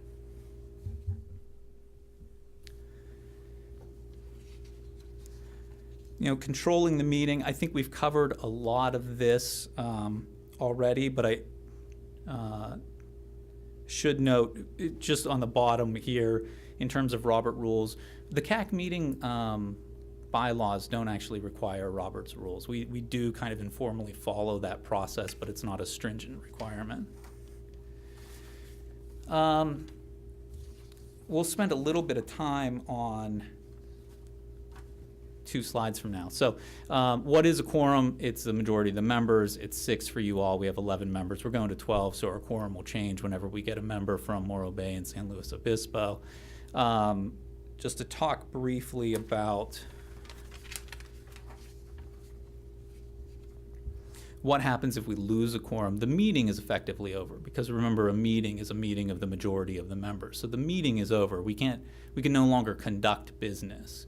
There is a question about, could you continue to have discussions? A meeting would have deliberations, discussions, or conducting business, taking votes, but it's no longer a meeting because you're less than the quorum. I think the best practice here is that you adjourn the meeting, nobody has any discussions. And the reason for that is that less than majority group could then have a conversation with another council member at a later time.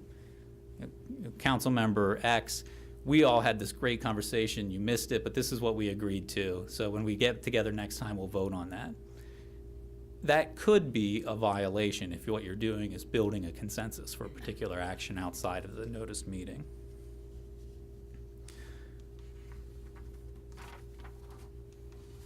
Talking a little bit about communications. This is where we're going to spend a little bit of time.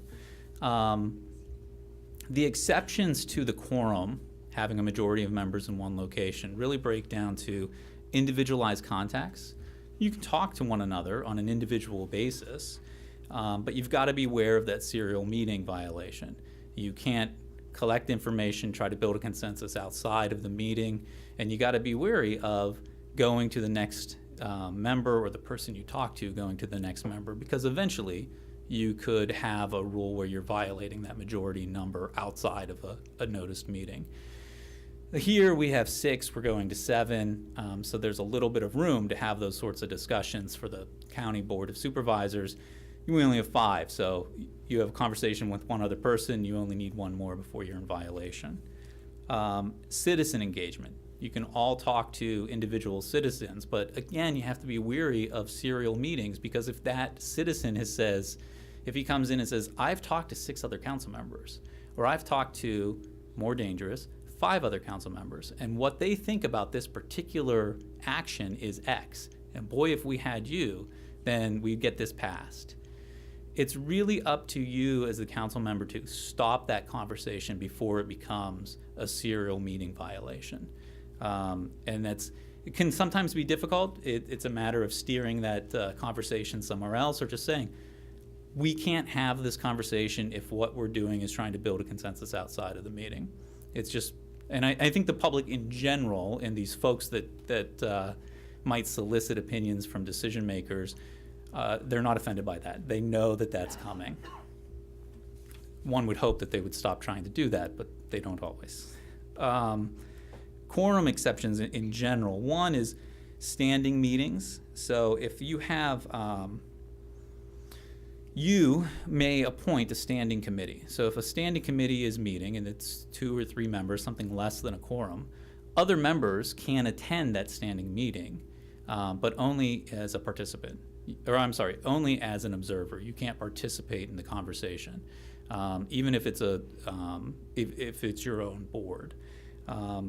Same is true of meetings of another legislative body. If this group wanted to attend the Board of Supervisors meeting for the County of Monterey, you absolutely could, but only as observers.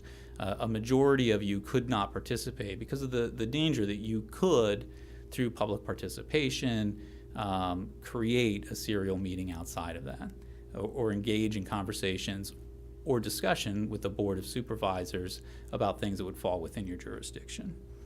And then here's the big one for what we talked about in December, which is social events and parties and things of that nature. So it's true, a majority of members can attend those things, and when I got the question in November, I said, there's a lot of nuance there. Let's come back and talk a little bit about it.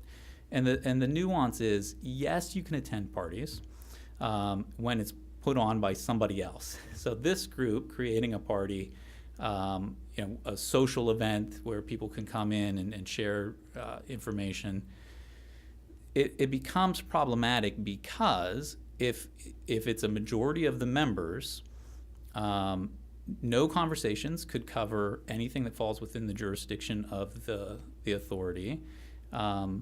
It would have to be open to the public, and presumably any conversations that were taking place would have to be publicly noticed, and then your party looks a lot like a meeting. And part of that is because your relationship with one another is of public interest. It's the right of the public to know whether or not you all get along.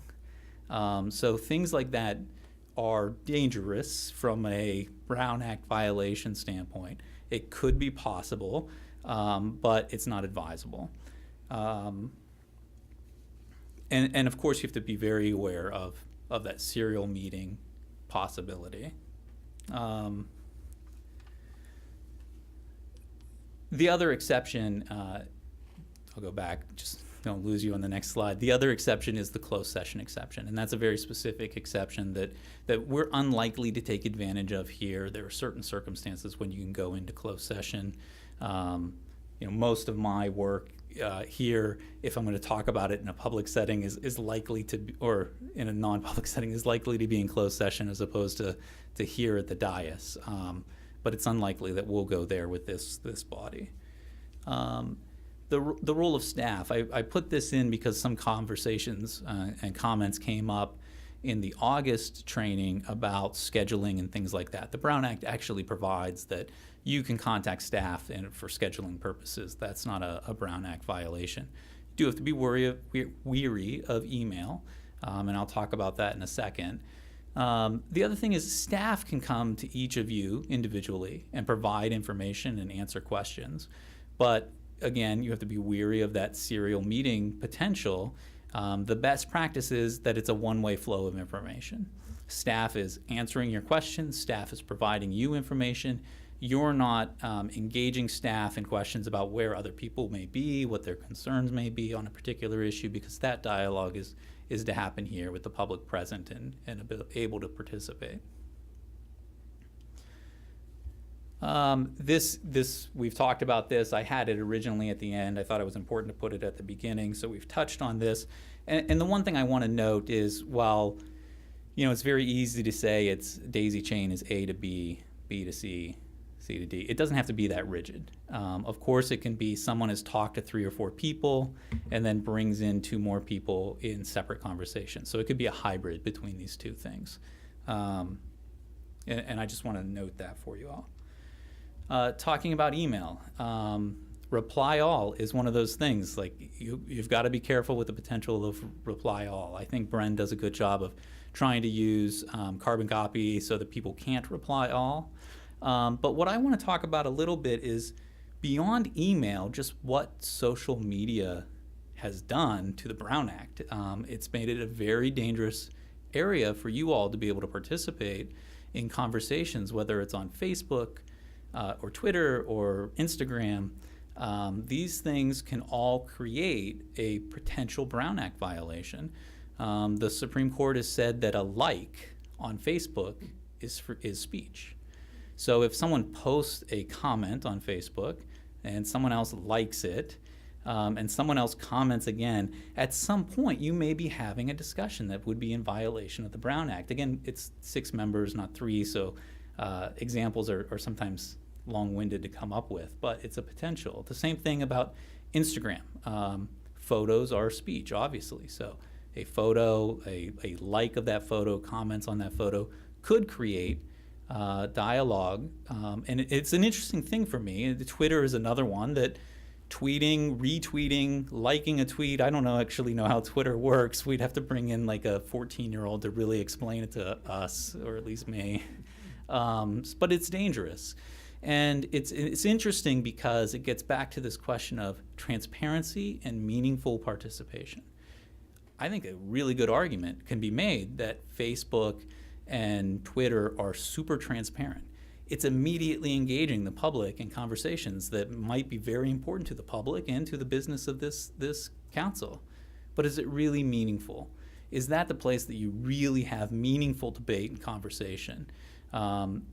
The Brown Act has set it up such that meaningful participation means notice, an opportunity to be heard, and an opportunity to participate. So maybe the Brown Act isn't quite ready for social media, but I want to raise it for you all because I think email gets talked a lot about because in the business community we use it, but I think more and more public officials, some very prominent public officials are moving to social media platforms to really get their message out. And it can be a dangerous environment if you're governed under the California Brown Act. So I wanted to raise, one more. Again, I don't know how this works exactly, but Snapchat, the conversations disappear. So did it really happen if no one can prove it? And the one thing I want to note is apparently you can prove that Snapchat is there, as some young man in Santa Cruz just found out as he was advertising his drug selling app on Snapchat. That nothing goes away forever in the digital age, so I think that's an important one to note. So that is really the end of my presentation. I promised it would be quick and leave you enough time for any questions. Any questions? I just wanted to add that all emails and text messages are also available through subpoena if we get into some sort of Brown Act violation. So everyone should be very careful about text messages also. I think that's a very important point, and not just through subpoena, but the Public Records Act as well. I didn't cover that here, but if you're using your personal devices for work that is covered by, your role here as council members, that is subject to a Public Records Act request and can be collected and reviewed and provided to the public. Any other questions? Mr. Osmer. Oh, sorry, Mr. Asmisqueta.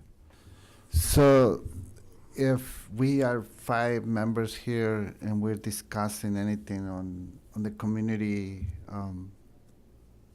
for this agency, we're not breaking the Brown Act, right? Only if we're over 6? If you're less than 5 members, you don't have a quorum, so you're not a meeting. You can't take any official action. You're not a meeting, so can you discuss? I think you can discuss, but there's a danger there, and the danger is that any one of those 5, you may be a very good council member and know where the Brown Act line is and be able to control your conversations, but you can't control necessarily the other 4 conversations that might happen. So any one of those individuals could talk to another person and there would be a violation. Thank you. Mr. Osmer. Well, I've actually been involved in a number of Brown Act violations, and I was going to tell some stories, but it's getting kind of late, so I'm going to refrain. But most of those violations were during closed sessions when attorneys are not so straightforward about calling out violations. But, for me, the Brown Act, the big thing about the Brown Act is that what it says is that the people do not give their public servants the right to tell the people what is good for them to know or what is not good for them to know. So for me, it's like it's an open thing. Is all the business that we are conducting the people's business, and they have a right to know what we're doing, and that's very, very open, and that's what I always keep in mind about the Brown Act. Yeah, I think that is exactly right, and I would just encourage everyone to also think about the participation aspect of it. That it has to be able to be meaningful participation by the public. I will add one more comment. We'll open it up to public comment. Just to give you all some context, Ms. Levon and I, in conjunction with Mr. Killigrew, we're preparing the agenda for the March 30th workshop, and we're going to do some breakout sessions there on 3 different topics. I think they're all listed in the brochure, and we'll have a chance to divide up and go to different meetings, and we want to make sure there's plenty of opportunity not just to hear from the public, but to be able to engage and have that open discussion with the public. So the idea was we'll try and divide up. We may or may not have a quorum in one of those rooms, and so we're going to go ahead and notice the meeting so that you can have that discussion and feel free to talk. So that's how this, I think, really precipitated. And we wanted to make sure, I'm sorry, Mr. Shaw wanted to make sure we were all clear on the Brown Act before we did our workshop on the 30th. And I will turn to you and ask, is there anything else you want to add or correct about what I just said? No, I think that's a perfect summary. I think the discussion was, how can we make sure that we're maximizing public participation and bring down kind of the formal walls that the Brown Act, oddly enough, creates by requiring noticed meetings and noticed agenda items. And as we went through that process, it became clear the best way to do it is to actually comply with the Brown Act, to make it a special meeting where the only agenda item is the workshop itself. However, we will not be making any decisions or taking any action at that meeting. There's nothing like that on the agenda. Right. It is just the members of this board will attend that workshop. The workshop itself will go on somewhat independent from the special meeting, but it is the only thing happening at the special meeting. Okay, so does that mean that we don't have to worry about how many people are in each breakout group? Yes, and yet there's nuance. We wanted a no answer there. It depends. It will depend how many people are in the breakout sessions, but that's an interesting one because we'll be coming back and reporting out what happened in those breakout sessions. But I think the public is invited to participate. All of those breakout sessions will be agendized as part of the special meeting, so the public can participate in those breakout sessions and in the reporting out. So I think we've complied with the Brown Act in that respect. But I think it's a good practice to, we probably don't have the numbers actually to have more than a quorum in the breakout, but it'd be a good practice to divide us up. Unless one of those breakouts is really interesting and the other ones are a little less so and everybody wants to go sit in on I'm sure that will not be the case. I'm sure Mark and JR are working to make sure all of them are equally interesting and cutting edge. Okay, so, and you'll all be glad to know that I will not be running that meeting. Staff will be running it, so be sure to finish on time. It's from 9 a.m. to 12:30 p.m. at the Watsonville Civic Center on March 30th, and I hope you can be there. So I will go ahead, if it's okay, and open it up to public comment. Any members of the public? Seeing none. Thank you very much. You sure know how to empty a room, Mr. Shaw.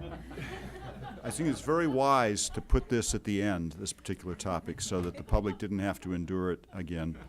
But it's very helpful for us, so I thank you for bringing all of this to our attention.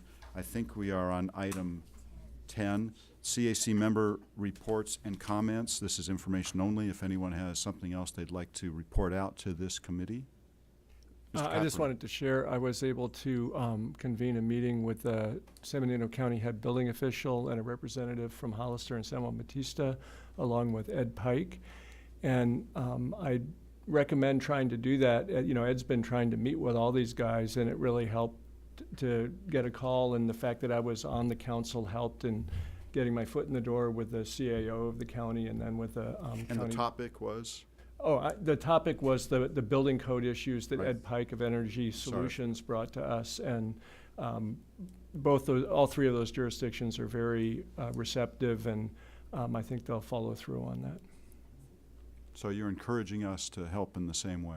Yeah, just a few phone calls. I didn't even really need to necessarily be at the meeting, but it got Ed in the door. Excellent. I'll just say real quick, Start. I'm not going to be able to attend the workshop. I'm going to be hosting a blood drive that day. So if anybody's interested in giving blood that day, you can come by IBW Local 234. Or bring the in wagon over to where Castroville. we'll be, you know? Yeah, unfortunately not. No, understood. Thank you very much. I also don't know if I will be able to participate because probably I will be in Germany. Ah, Yeah. So. it's not a problem. We understand, we fully understand. Any other comments? I'm sorry, report out and comments? Seeing none, I turn to the, no, didn't we already turn to the public on this one? No, we did not. Any public comment on item 10? Seeing none, I'll remind you all that our next regular business meeting will be on April 18th. Same location, same bat time, same bat channel. Thank you all very much. We're adjourned.